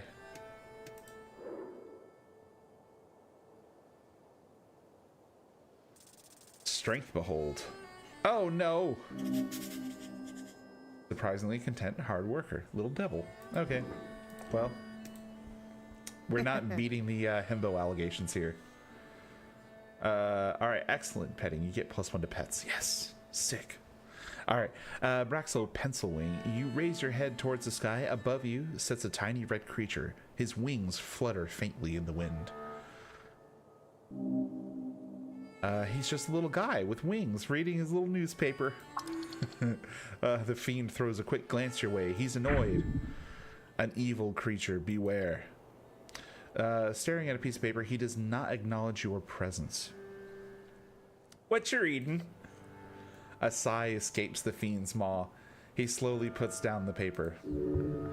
The paper is actually a torn out page from a magazine. I like funny pictures. I believe the fiend is being sarcastic. I like pictures too. Yeah, I imagine you would. Boom! Roasted. I got roasted by this guy so hard, and actually I stand by the roast. Wait, he says, leaning in to get a good look at you. Earthguard, a cleric? Hell's you doing here? That reaction, your presence is uncommon. Divine mission, the usual. Very well, I won't get in your way. I, for one, am very happy for your presence. This place has gone downhill since that city let the goblins and free striders run amok. We need some damn order in this place. Wise words. So, if you need any legal advice, just let me know. He gives you a tiny sharp smirk. You should be aware that the fact that this is you should be aware of the fact that this is literally a devil. A good little devil? Are you a barrister, a tiny barrister? Can you give me free legal advice? Should I invest in stonks? What about alignment? What does the law have to say on resurrections? Yeah, did you hear about a tea shop, buddy? Yeah, of course. Pretty hard to miss when flying past Tolstad. What's your take? It blew up. Not sure what else we want to hear. Why do you think it blew up? Huh, precisely? Haven't seen a blast zone like that since the Coast War. And again, Coast War, century-spanning conflict, basically World War II. It claimed more than half the entire human population. It is said to have begun in 398 AE by the inciting spark of the assassination of Priestess Ilona. And it was generally agreed to have concluded with the fall of Thazin in 481 AE, 57 years ago. Got it. Thazin is Fantasy Hitler. I didn't hear this from me, but the little fellow is helping you out of self-interest, surely. Be careful. The scorch marks look like those from a fireball, but not from the kind you get from a trigger-happy pit fiend. We're talking high-level wizard stuff. Be careful, cleric. Powerful forces are at work here. Thinking about it for a few more seconds makes it clear to me that it's all a big cover-up. Wouldn't the first time a city-trained spellcaster goes a little off... I'm sorry, wouldn't be the first time a city-trained spellcaster goes a little off the hinge. There's corruption in every system, even the great city of Norvik. Other than that, not to be self-incriminating or anything, but could be a fiend. Or an elemental, I mean. Waterlane has shipments from Kargamesh every other month. Maybe a fire elemental slid through. Who knows? A fiend, huh? Don't look at me like that. Worst thing I can do is turn into a bat. An abnormally handsome bat, of course. Ruffled feathers added. But I'd suggest having a chat with the owner of the tea shop. Who knows what feathers were ruffled, eh? He gives you an ominous chuckle. Citizen, not a leave. Orc observes me with great interest. What up, Orc? I'm sure that's not your name. Agent Vera. Let's behold her with our strength. Mother of God, 7Y! A traveler. She is not settled here. Man, I keep just screwing up these checks here. Alright, engage. On the edge of the ruinous amphitheater, you see an orc sitting on one of the many loosened stone blocks. It looks like she's waiting for something or someone. Exuding an air of authority around her, the large woman gives you a wry smile. Her tusks are gleaming. Not just physically imposing, this orc knows well how to exert power, or this orc knows how to exert powers in other ways as well. You spot the merchant's mark on her jacket sleeve, a heart with the initials of a Norvikian Free Strider regiment. Ah, so she's one of the Free Striders. Free Striders are the new way. People in the East have overthrown the old wizards and gods, and for years the revolution has slowly crept into the city. Now it's time to finally join the Free Cities and get rich. Not often we get Earthguard around here. She presents her palm to you. Vera is my name. I am second in command guild of Agent of Tolstad. Nice to meet you. Yes, the handsome orc lady wants you to say a name. Make sure she knows you are a cleric. Do not grab her hand. That's not what that is. I'm the cleric, actually. Apologies, not Earthguard. Cleric. I assumed the term was interchangeable. You lean a little further into being a cleric, gain 10 experience for choosing this class 2 times. But I suppose you're not all, she says, waving towards your outfit, esoterically attuned. She accepts your annoying correction with a smile. That probably means she sees you as no threat at all, a mere puppy. She shoots you another smile, waiting patiently for you to say nothing, or say anything. What's the deal with the dwarves? Oh, them? Complicated as anything. I wouldn't be sitting here wasting my precious day if it wasn't for them. But in short, they're holding an unlawful assembly, and they won't let me take a look at the document proving it. Not frustrating at all, she says, and winks at you. She telegraphs her sarcasm heavily.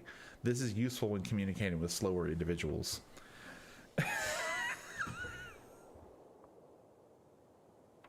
Guys, I'm getting roasted by my own charisma here. And I can't say that I don't deserve it. Oh, Jesus. Okay. All right.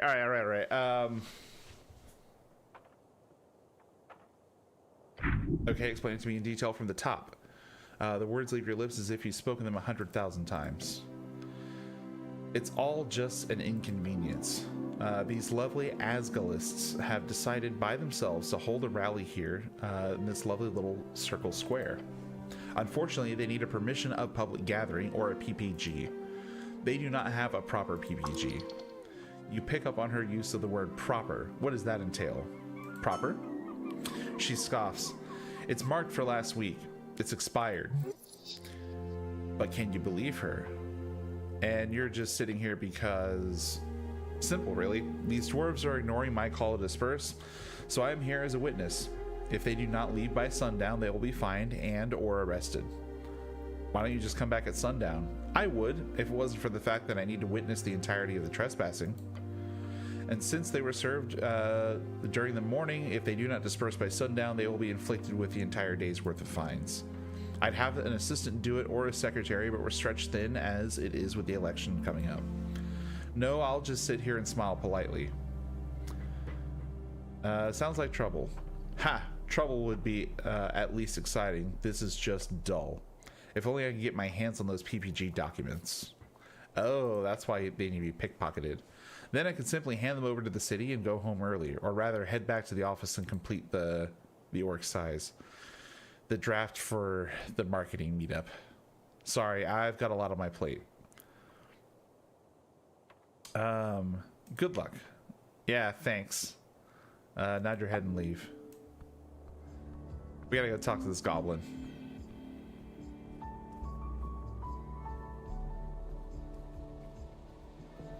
Hello, little goblin, where are you? Snell. Alright, let's behold Snell with our dexterity. We roll the natural 1. I know nothing. I see nothing.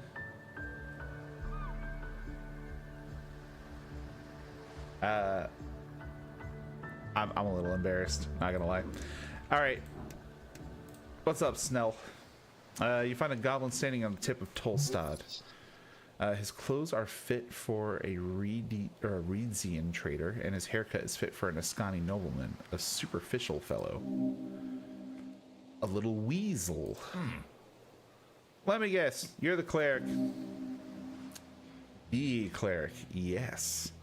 Yes, I am the cleric, that's me. He nods, looking tired and annoyed. The path of being a cleric is becoming even more familiar. Gained 15 experience for choosing this class 3 times. I'm Snell, runner and handler of the HWBT. Old lady's been waiting for you. Alright. This old lady must be the chieftain, the matriarch of his tribe. Greet the goblin kindly. This is the beginning of a great cultural cooperation and exchange.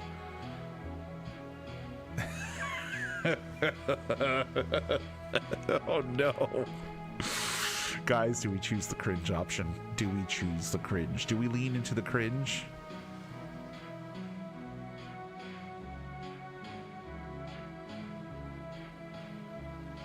You don't know?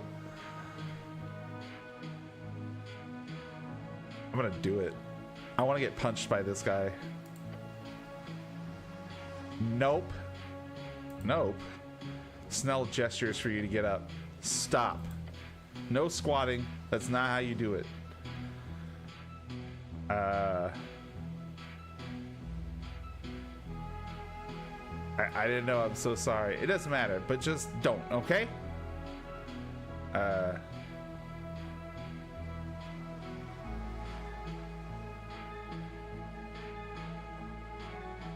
Okay, I'll stop. Thank you. Nice to meet you, Snell. Perform a traditional goblin salute. You raise your arms up into the air as one should when greeting an uncivilized tribal goblin. What the fuck are you doing? Cleric, what are you doing?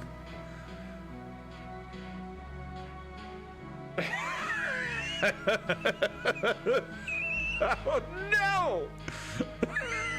Shake your hands a little, not feeling it? The goblin does not respond, nor does he raise his own arms. He instead simply stares at you. His expression speaks of pain. Please, cleric, stop it. You feel great shame. Lower your arms. The goblin clears his throat. The goblin looks around, clearly struggling to find the right words. Okay, right. Head on down to the garden throne, but he waves his claw towards you. What's all this? You look like a human shit. You've been floating around in the banks of the river. Your uniform shows it. He's insulting you.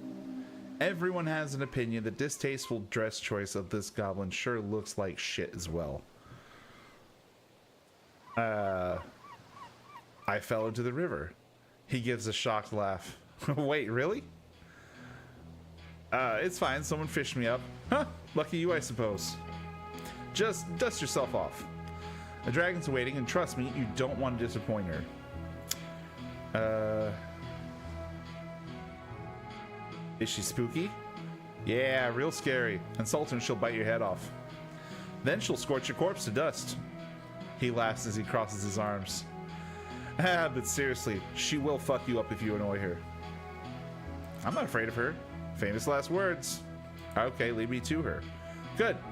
But just to make it perfectly clear, some ground rules. Don't say anything stupid. Don't climb the trees. Stay away from the edges. And, he grins, showing off his polished fangs. Enjoy the garden, cleric. The goblin scurries down the stairs. He seems to be in a hurry. Your body trembles. You look out over the river. The cold Ascani wind seeps through the cracks of your helmet. Earth be blessed. He is always with you. Follow him down the stairs. You do so with great stride. Yeah, sure. All right. Great stride indeed. Look at my great striding. Enter.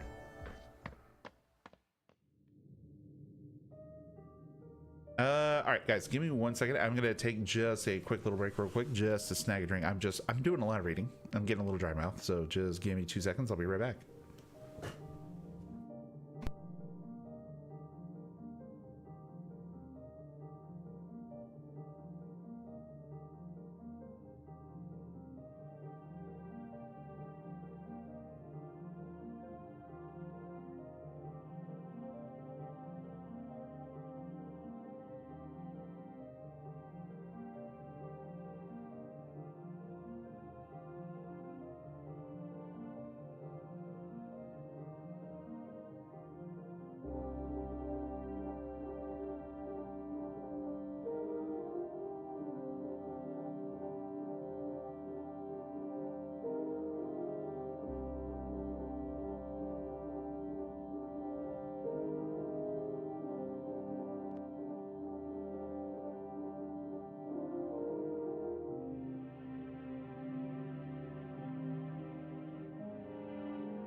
Yeah, I agree. It is going pretty well.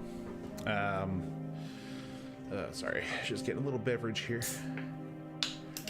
Man, I've done so much talking today. My job involves me like talking to people, like in like like Zoom meetings all day, and I had to do a lot of talking today. So, but hey, this has been a pretty good game so far. Pretty interesting. We're a dead cleric trying to figure out how and why we died in this other weird mission that we're on. Lots and lots of neat little threads to tug on here.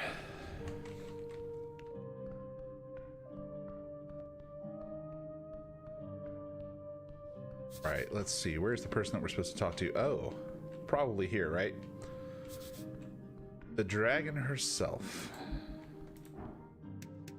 Let's behold her. Let's see if we can wisdom behold. Cross your fingers for me. These dice rolls have been going terrible so far. Okay, we got an 11. So we got a couple of things out of her. So she is a forest goblin. She's a level 18 chieftain. Something is very wrong. Her eyes are striking your soul. Hold on to that feeling, or you will be consumed. Ah, spooky. She is spooky. Engage. Sup, lady? You approach the throne. The sprites flutter, their glow illuminating the trunk of this great tree, its roots reaching far below, its branches holding up the dirt ceiling above. On the throne sits a tiny goblin, her smirk as bright as it is threatening. So this is the dragon. Yes, I can see it. Her glare is magnificent. Cleric of Norvik, of earth and river. Her shrill voice echoes through the chamber. She's talking to you. You're the cleric. I was assured by your masters, the top brass of the palace itself. Her words are tainted in disdain. Her voice causes you to shiver. They told me a cleric of the highest standing would arrive within the hour. So tell me, human. You should run. No, wait, you can't, but you should. Why am I sitting here waiting? An immense presence. You have no power here. Damn it, charisma, you're failing me. Every word you say here could have a profound impact on the rest of this quest of yours.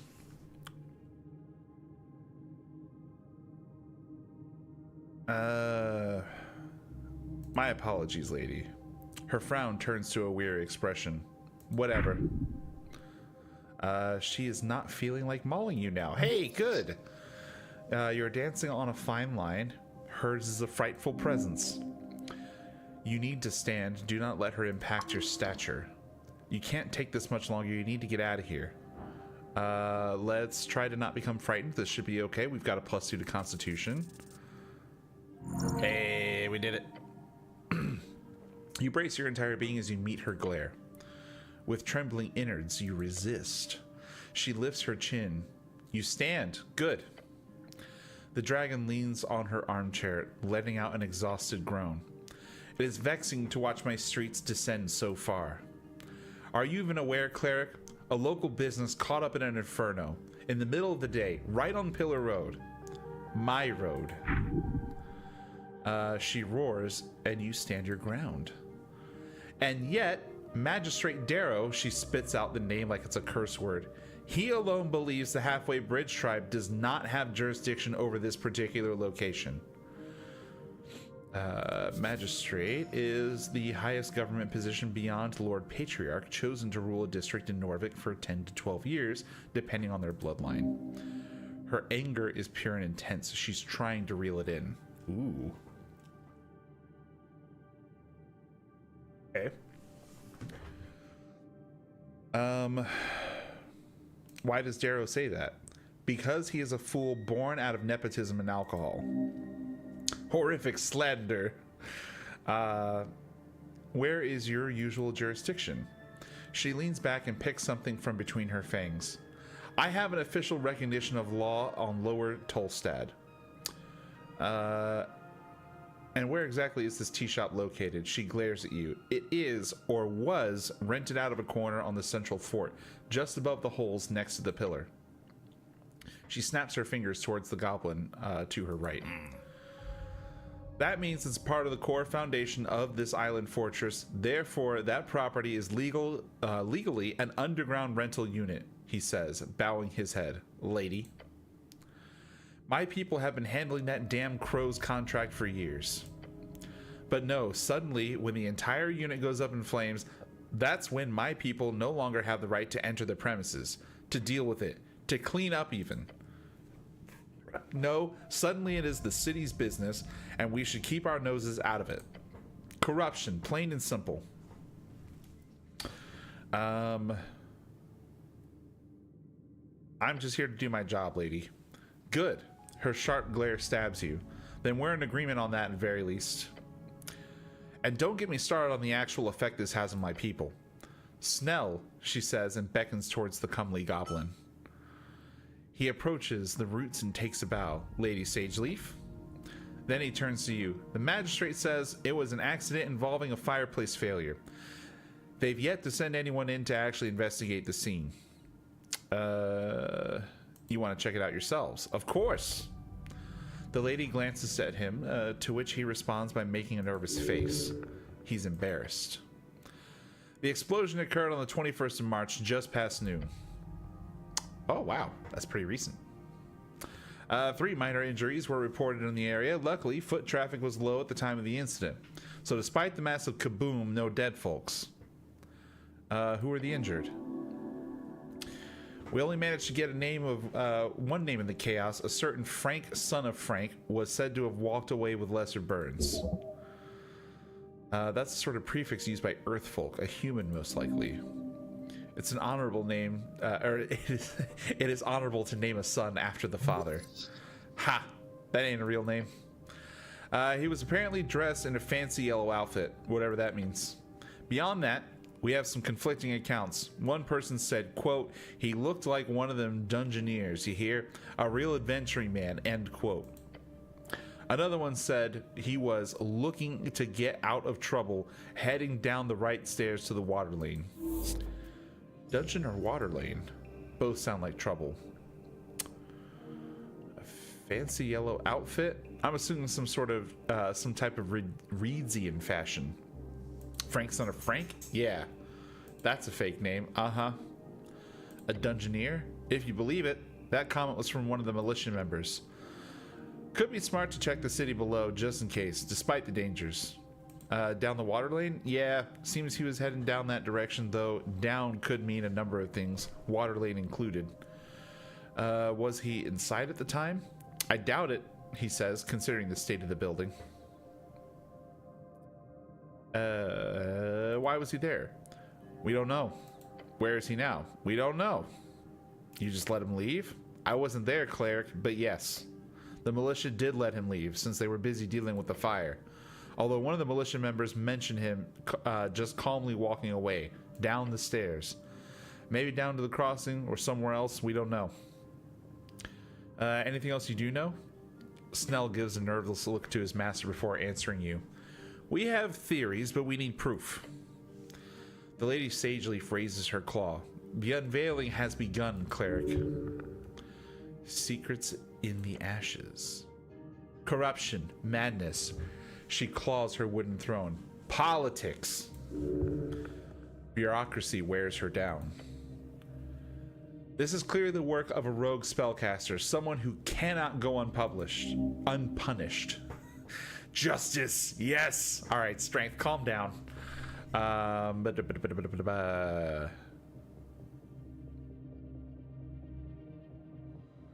will bring justice to Norvik. I certainly hope so. The lady clears her throat loudly. She demands respect. She gets it. I formally declare a joint venture.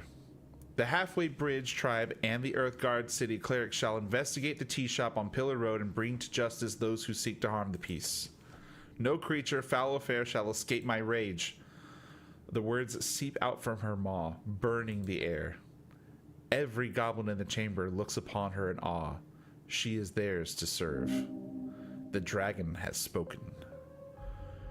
So this is about revenge? Revenge? No, cleric.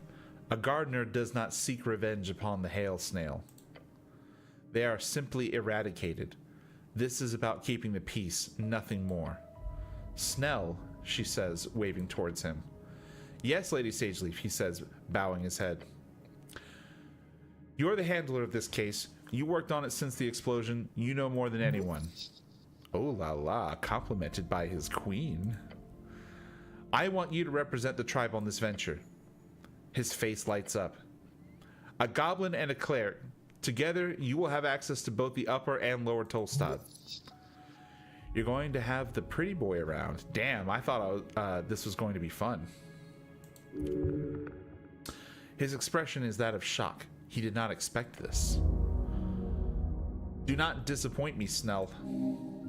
It appears you've received a party member on your divine mission. Sad it had to be a damn goblin. Oh no. Okay, we can't say 3. That's too bad. I'm pretty sure charisma is interested in everyone. I'm not doing it. I'm going to move my mouse off of it so I don't accidentally click it. A new member to the party! He ignores you. The goblin takes a deep bow. Yes, Lady Sageleaf, you will be done. Let's see. The evil forces at work will be vanquished. Huzzah! Yes. Yes, that's the vibe we're going with. Mishka Sageleaf looks at you one way and observes the kitchen mold. Or looks at you in the way one observes kitchen mold. This guy, he's the one. Just keep him in line.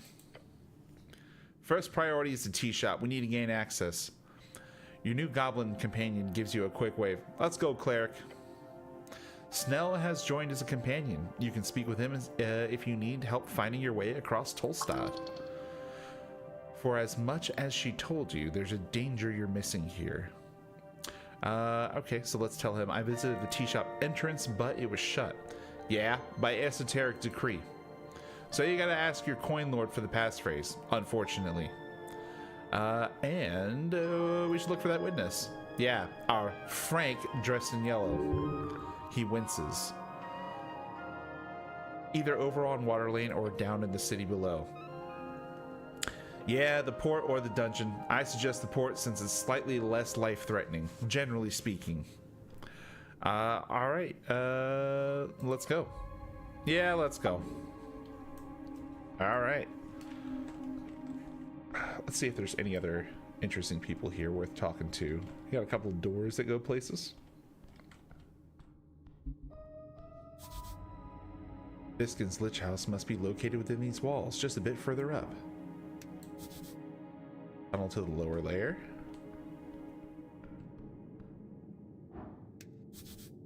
Tunnel to Central Tolstad.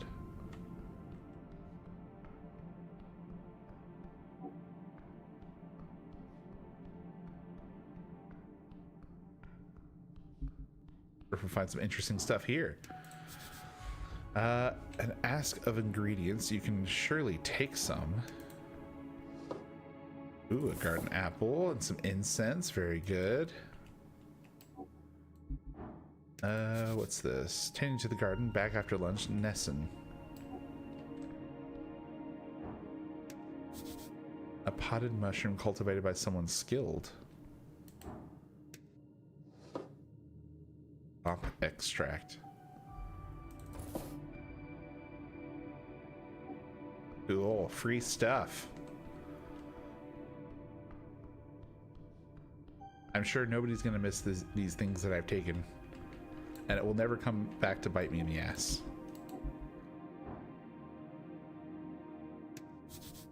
Oh, tunnel to the river. Potted mushroom tucked away in the corner. More swamp extract. You just ripped those mushrooms out of a pot? Why did you do that? What? It was cultivated there. It was a potted mushroom.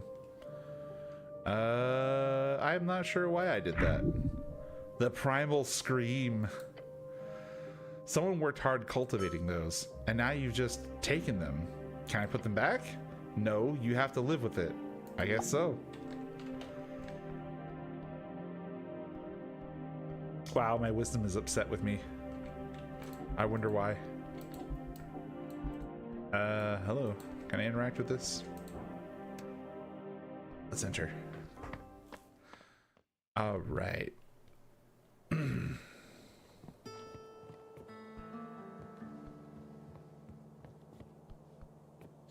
Go through this, I guess.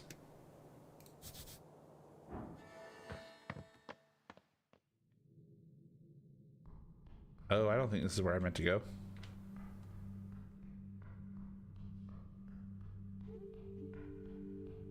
Oh boy, where am I? Guys, I've gotten lost. I'm gonna keep going upstairs until I go up again. I must be up. Enter. I don't even know where I'm going, guys. Water lane view. Is this where we needed to head?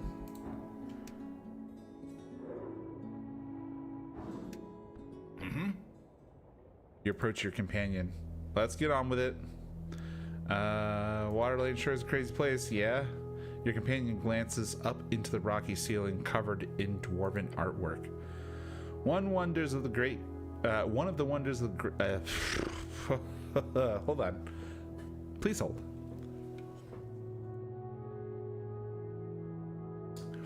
One of the great crafted wonders of the world. Also a hive of scummy capitalism, so enjoy that. What's your position on all this? Whatever do you mean by that, cleric? What's your angle? I'm here on behalf of Lady Sageleaf. Her will is the streets of Tolstad. Her will is for the streets of Tolstad to not suddenly burst into flames in the middle of the day. Her will be done, so to say.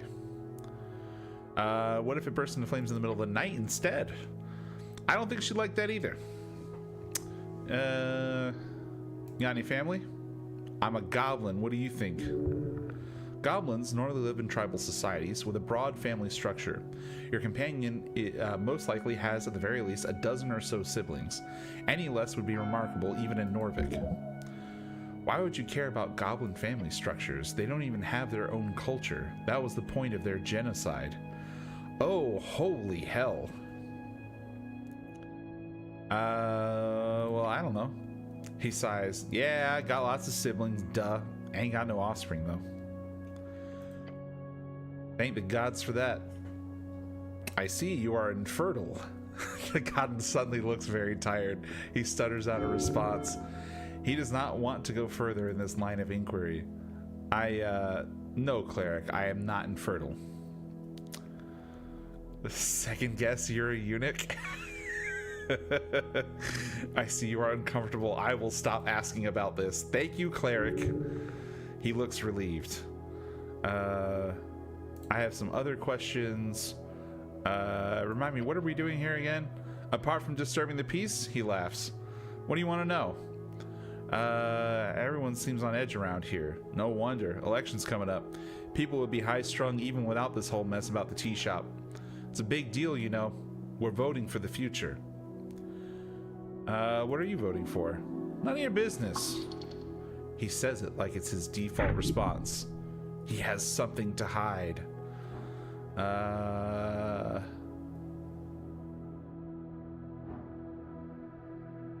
Fair enough. Fairly fair indeed. Anything else you want to know? Interesting times. Indeed.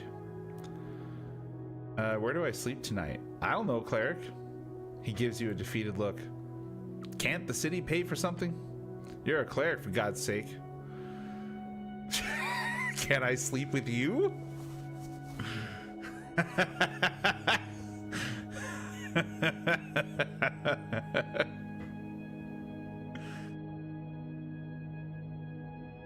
What do we think, Rachel?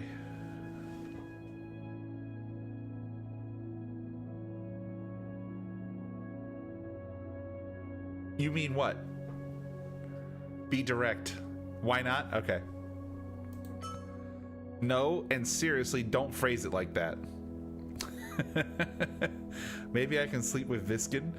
You're probably too warm for him, and don't phrase it like that.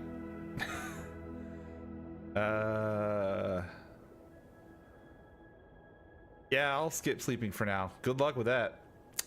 All right, let's go. All right, we're looking for a guy in yellow. Hey, this guy's wearing yellow. Oh, I don't think we speak the same language. Oh, look at this griffin. Behold, beware those fangs and the rest too. Okay, yeah, I'm not gonna mess with it. I've learned my lesson with the large seagull. Scotty Reed's trading company.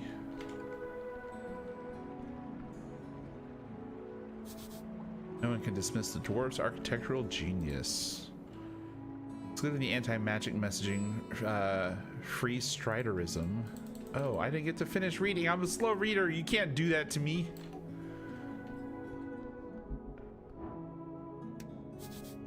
Office of Sunera Appellate and PIPN. Shoot. Okay, let's see our questing tree. Oh. Okay, so we got some stuff in Free Strider. We got some stuff in Cleric. What does that mean?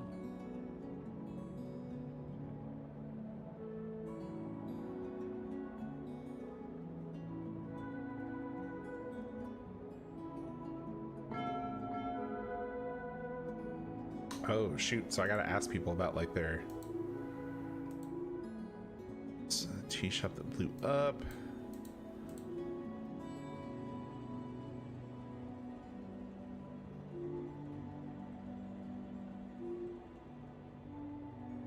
Okay, we got some. I didn't even know there were other class choices. I've only been seeing Cleric. Let me see. We got some stuff in here. Oh. That would actually give us 5 HP. Neat. HP. Very nice. 1 HP for a little apple. Yummy, yummy, yummy, yummy. Actually, you know what? I should eat that. I am missing 1 hit point. Oh, I should have gone to inventory instead. Consume. Yum, yum, yum. Back up to full HP. Journal. Oh, hey, we've got like maps and stuff.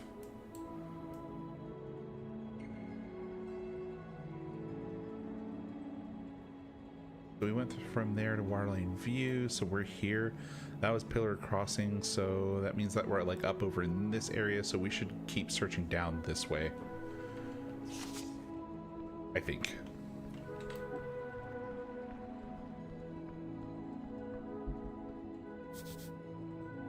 Oh, the bustling docks. Oh, that's right.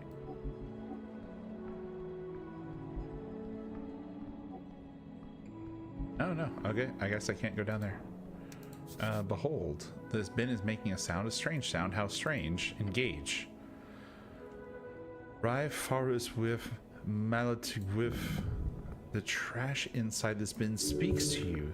The voice is from a primal spirit. Open it. Open the trash can. As you lift it aside, you immediately see something moving in the pile of shredded documents and old scraps of food. A pair of legs. Cymorth? Suddenly jumping out of the pile with a poof of moldy dust, it is a pine cone. A pine cone with limbs. It hands you some leaves while doing a strange, seemingly improvisational dance upon the trash. Wait, are you one of those? Before you're able to do anything about it, the little creature poofs away. Disgusting little creature. As it fades, you see only trash. I've heard about those things. Never seen them, though. What do you know about them? Just what I read in the paper, and what Nessun goes on about. They're called Vatar or something. The Lamplighters Guild has a public spat with them a couple of months back. He points to the lamps behind you. Apparently, they mess with the everlasting lights. Not so everlasting then. Heh, guess it's a PR name. I get why they were mad, but I think they solved everything once the PCG got involved. And they're supposed to be all over the garden too. Not that I've ever seen one. Anyhow, they clearly seem to like you. Let's keep it like that. Look to Snell. He gives you a nonchalant half shrug.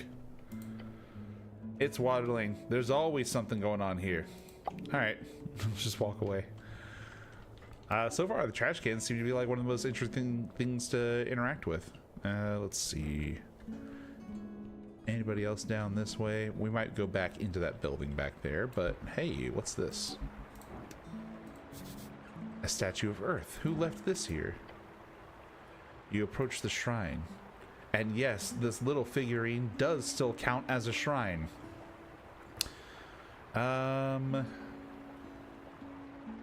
Let's pray. Staring at the chiseled monument, you focus your mind. You take a deep breath and begin your prayer. And tranquility. Contemplate my class. Identity is not easy. It's everything from faction to home life to street. What you choose might be a first step. Choose wisely.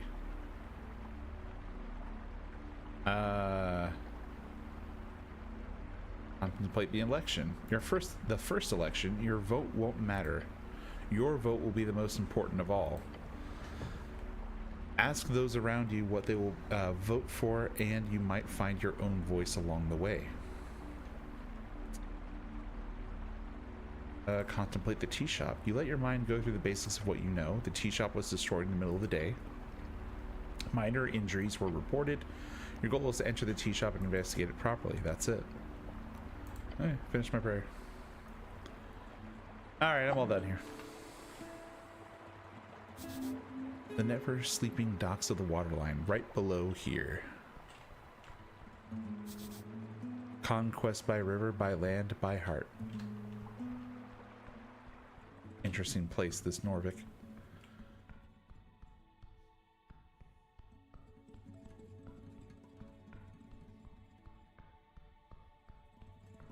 Alright, what is this place? Sign says we are closed for today. AR staff.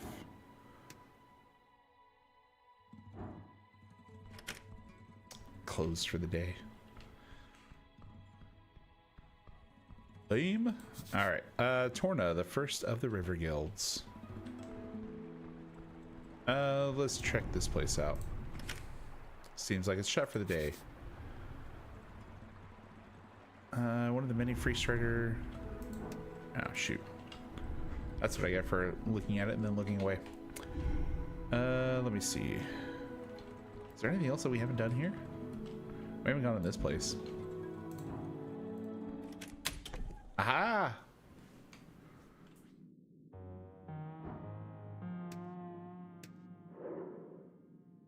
Okay.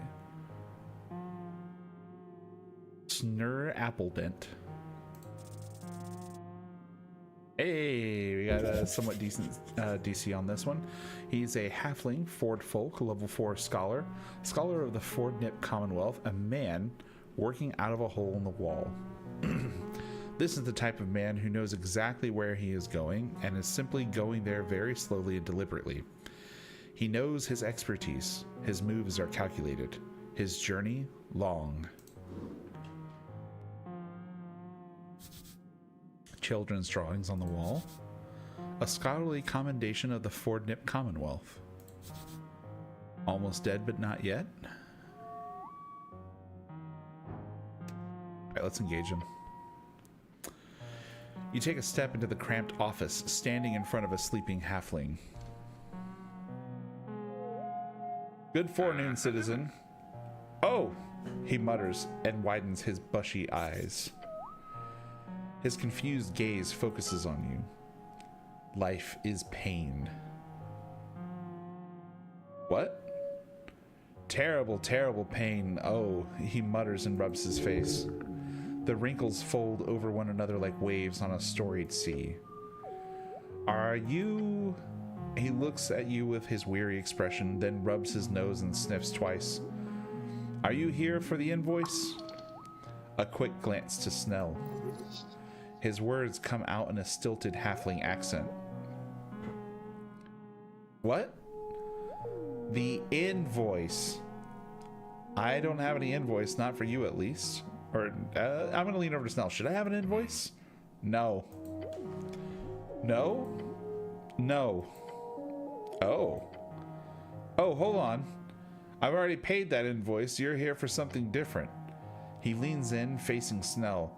I hope Queen Goblin has no quarrel with this old scholar. He holds up a palm. Nah, we're here on city business. Yes, I've got some questions about the tea shop mostly. Tea shop? Then you're dealing with interesting events. The city has seen its fair share of great calamities over the years, and the tea shop explosion appears tiny in comparison. Probably. I have some questions regardless. Of course. Curiosity is absolutely vital for keeping the old brain in motion, so I commend you, cleric.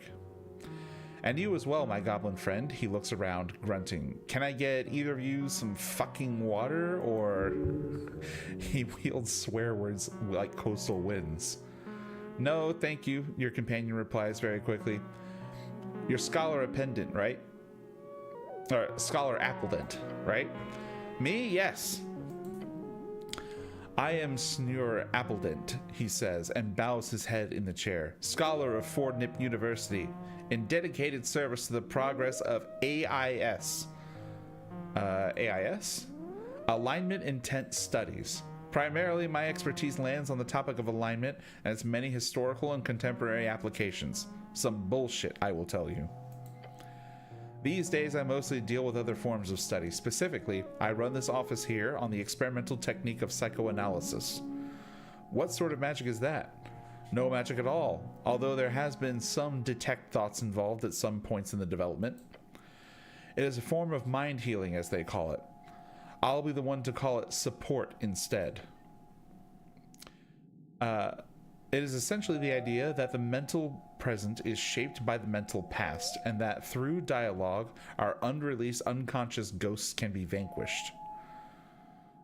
So it's talking about feelings? I know, truly horrifying. As a Reedsian friend of mine once told me this joke, and I apologize if it's too vulgar for your taste, but he sputters out the words through little chortles. Listen to the vulgar joke. Right. A cleric, an arcanist, and a rogue delve into the lair of a succubus. The fiend defeats all three men, throwing them in her dungeon. But she grows to fancy them, so she offers them a choice. For each man who can successfully satisfy her, she will let that man go. Otherwise, he speaks with little fits of laughter in between, she ends them, so to say. This is going to be a long tale. You actually haven't heard this one. If it is sacrilegious, you'll have to beat the gnome. A succubus, such a fiend would never offer such terms to mortal men. Yes, let me tell the joke. So the three adventurers debate in which order to go. Eventually the rogue and the arcanist decide the cleric should go first, as he is a virgin and will be least likely to increase her standards. Your goblin companion rubs his eyes as he listens to the joke. So the cleric, being divine and so on, prays to his god and goes to the fiend's bedchambers. He comes out 10 minutes later completely unharmed and gives a thumbs up to his two friends, who of course both feel a great sense of relief.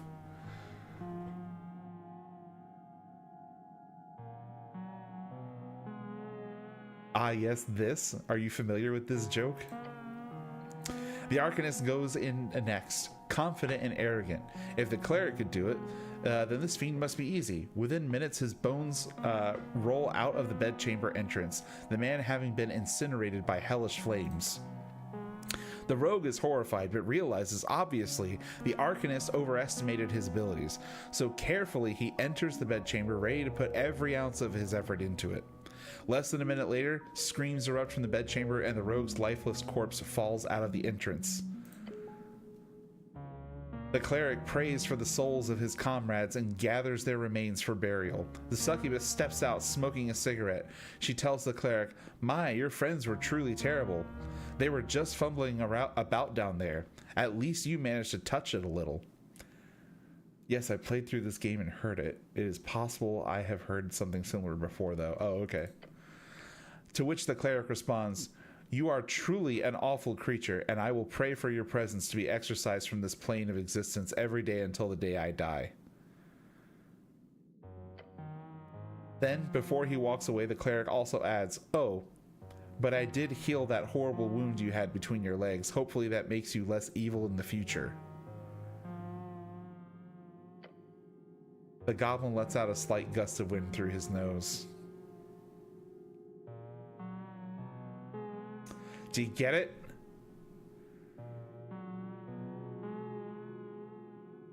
Primary dex and charisma secondary. Yeah, I mean, I could have gone with that way, but I think the God's Perfect Idiot playthrough was the right way for me to go.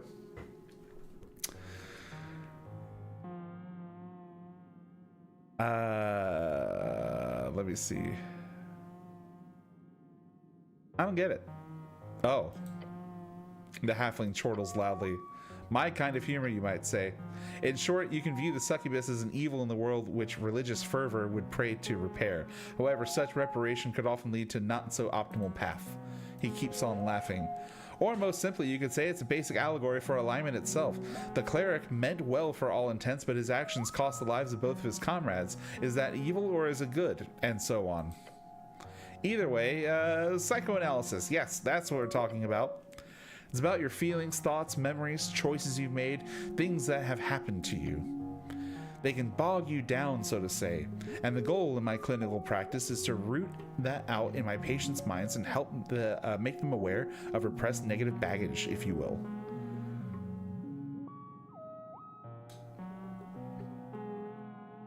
Oh, it's the first pre-build?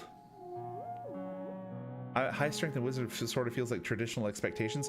I did go with strength whiz, but then also constitution, so I'm kind of like spread across those stats. And I think strength and constitution are actually the two highest, and wisdom is just like a third, kind of like okay stat.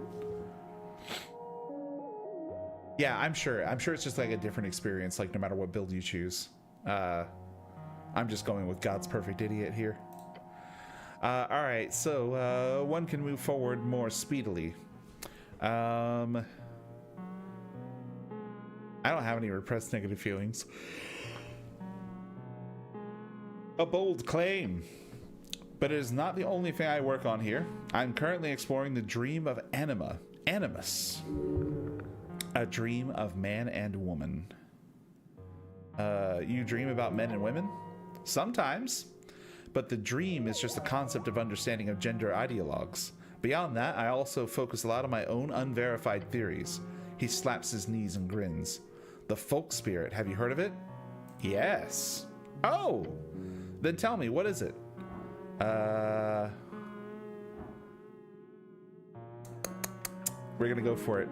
We're gonna hope that the himbo luck is gonna be on our side today.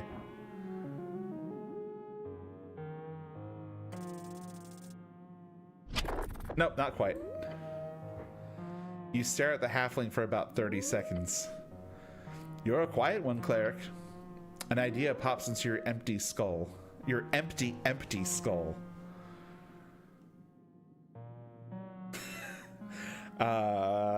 Let's see. The folk spirit is a communal ghost that haunts us every autumn. Not a terrible guess, but no. Yeah, I have no idea. Understandable. It's not yet published. Yeah, it super is, and I love it. The folk spirit is the working title for my new thesis. Most of it is, if you excuse my Anoran, fucking bullshit. But in short, it is about how each folk share a number of core communal archetypes or myths. I have traveled around the coast to collect as many tales, writing down thousands of stories previously only passed down orally. All to see how well my theory holds up in the minds of so many folk. He clears his throat and leans back in his chair. Apologies, I'm ranting here. Let us put a stop to it. What do you want, cleric?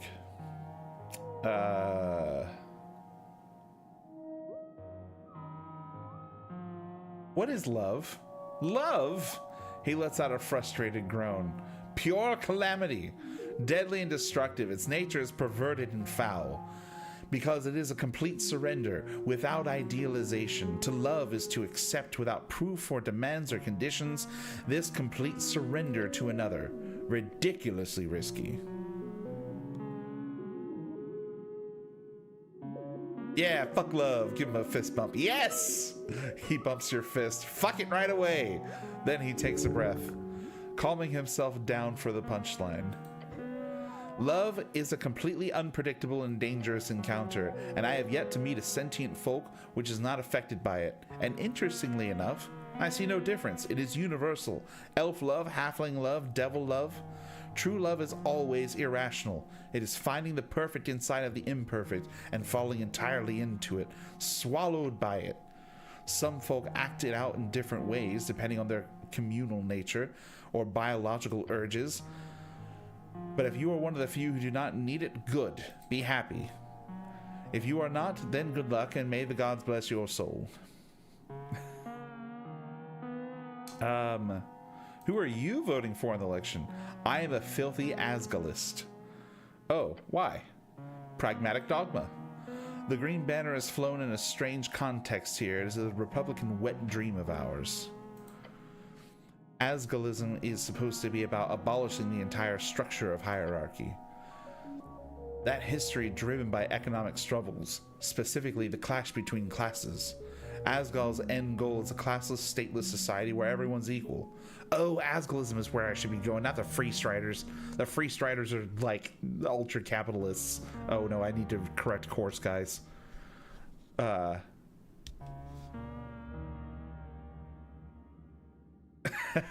Yeah, I mean, I think that's just like my reading of him right now, and that's just kind of like what I have the energy to read him with right now. I'm definitely going to be coming back to this game in future streams, but maybe I'll change some of the voices around and stuff.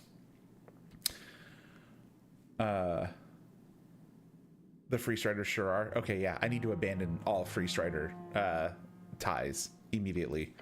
But looking at Norvikian Asgalis, it's clear to me that long ago they let this goal slip past. Look at them. They are shaking hands with the establishment, trying to find a peaceful solution, they say. You want a violent revolution? He frowns. Look, the hairy halfling mutters. Genuine change, true change, needs a truly revolutionary break with the existing order. There's no doubt about that. Incremental reforms, small changes within the capitalist system will always fail to address its fundamental contradictions and injustices. Dude, I want to buy this little guy a beer. My time in Reeds made that clear to me. But always be aware of simplistic utopian visions. It is a path covered in corpses that leads to such blind idealism. So I will vote for this social democratic compromise, this handshake with capital. Then I'll go home and piss myself and die, dreaming of the next generation will have answers I do not. Yeah, dude.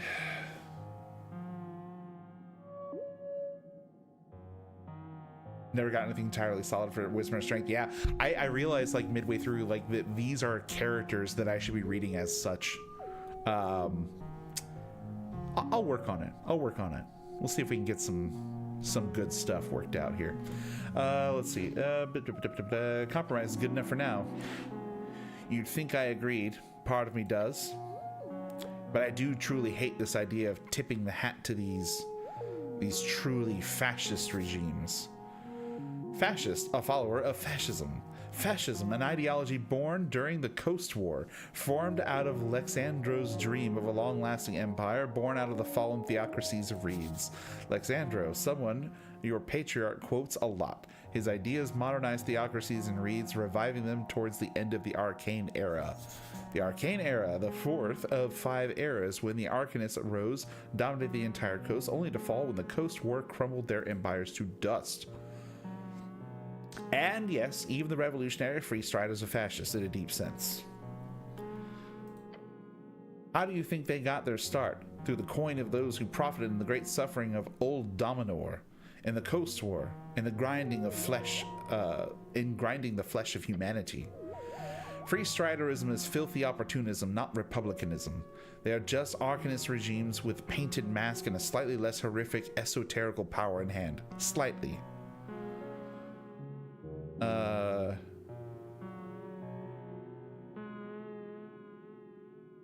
Free striders are truly terrifying. Agreed.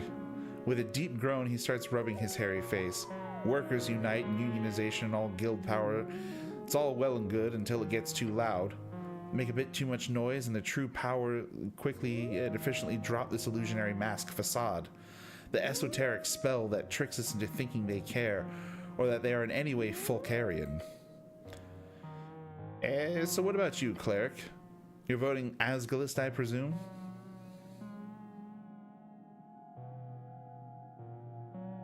Yes, they have my vote. Terrible to hear, but why not, right? He sniffs.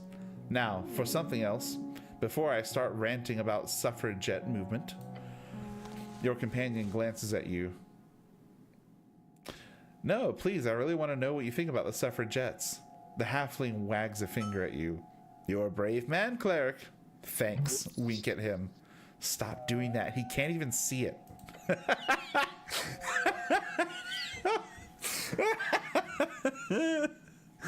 Oh my god, I truly am God's perfect idiot.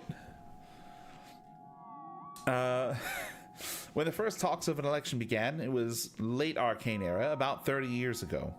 In those days, the suffragettes were mostly dwarven women. They had the backing of a few hardcore universal Asgalist sects that had remained since the Great Project concluded. And the suffragettes are an activist group formed by dwarven women in the early days of the suffrage movement. When human women began joining the group, they eventually won over the palace and universal suffrage was ordered. The palace being the unofficial nickname for the current rulers of Norvik, named after the palace district in which most central authority resides. But when Earth died and talks of an election grew loud, the dwarven women had a hard time getting through, both because of the less progressive Asgalists and, of course, the traditional cultural practices of the Earth folk. So the movement didn't kick into gear properly until, of course, human women decided to join. I like those. He nods. Statistically probable, yes. Mind you, this was after almost 2 decades of dwarven women pushing for universal suffrage.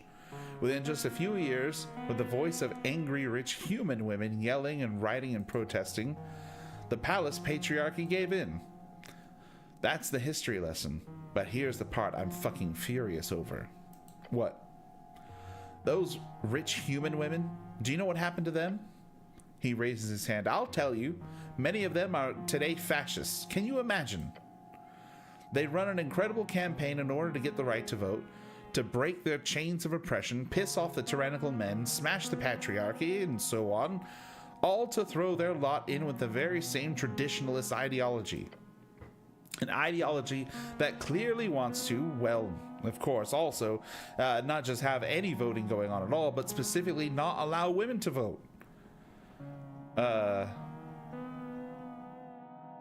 That's ridiculous. Why would they do that? I ask the same. A part of me thinks that it has to do with some type of opportunism. These are women whose time in the spotlight ended once they won the right to vote. Suddenly, their entire platform of activism disappeared overnight. But even still, why nationalists? They realize that the homeland needs protection, surely. Oh my god, strength is fascist. Perhaps there is some, if you don't mind me speculating wildly, some type of perverse psychosexual thing at play here. What? No, nationalism is a pure ideology. There is no sex involved. Sex, the dwarven number for 6, never stops being funny. Okay, so a dwarvish is German. Oh, sure. I'm sorry, or is it simply a question of class? It probably is. Yes, probably. They are mostly a group of rich people, and that would logically supersede their identity as women. If the rich human position in society is threatened, they would have more to lose as rich than as woman. It's a complex topic, and I don't have enough fucking time to think about it, even though I want to desperately figure it out. But that is just something I'm fascinated by, you know? The halfling rants about these things he is trying to understand. He's able to capture an audience that way, clearly. Anyway, man, I kind of like this dude.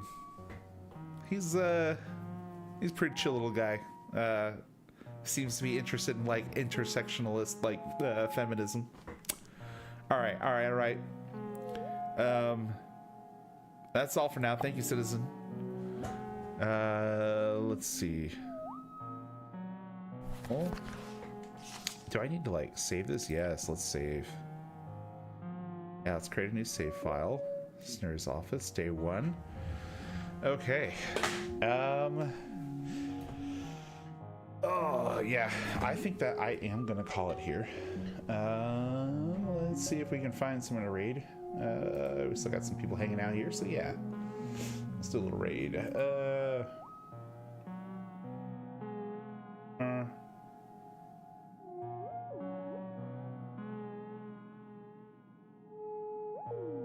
Just taking a look around here.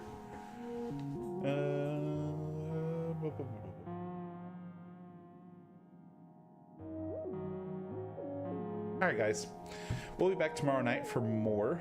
Oh, there are a few things in the world that you change from D&D, like races. Good to click on those keywords even when you think you know what they mean already. Okay, yeah, definitely will. And thanks for the follow. Appreciate the follow, Marin. Yeah, we'll be back to play this one again. Maybe not tomorrow night. We might do a horror game again tomorrow night. We'll see. But then at the very least, we'll be back next week with this game too. So thanks everybody for being here with us. Take care. Have a great rest of your Thursday evening, and we'll see you tomorrow. Bye now.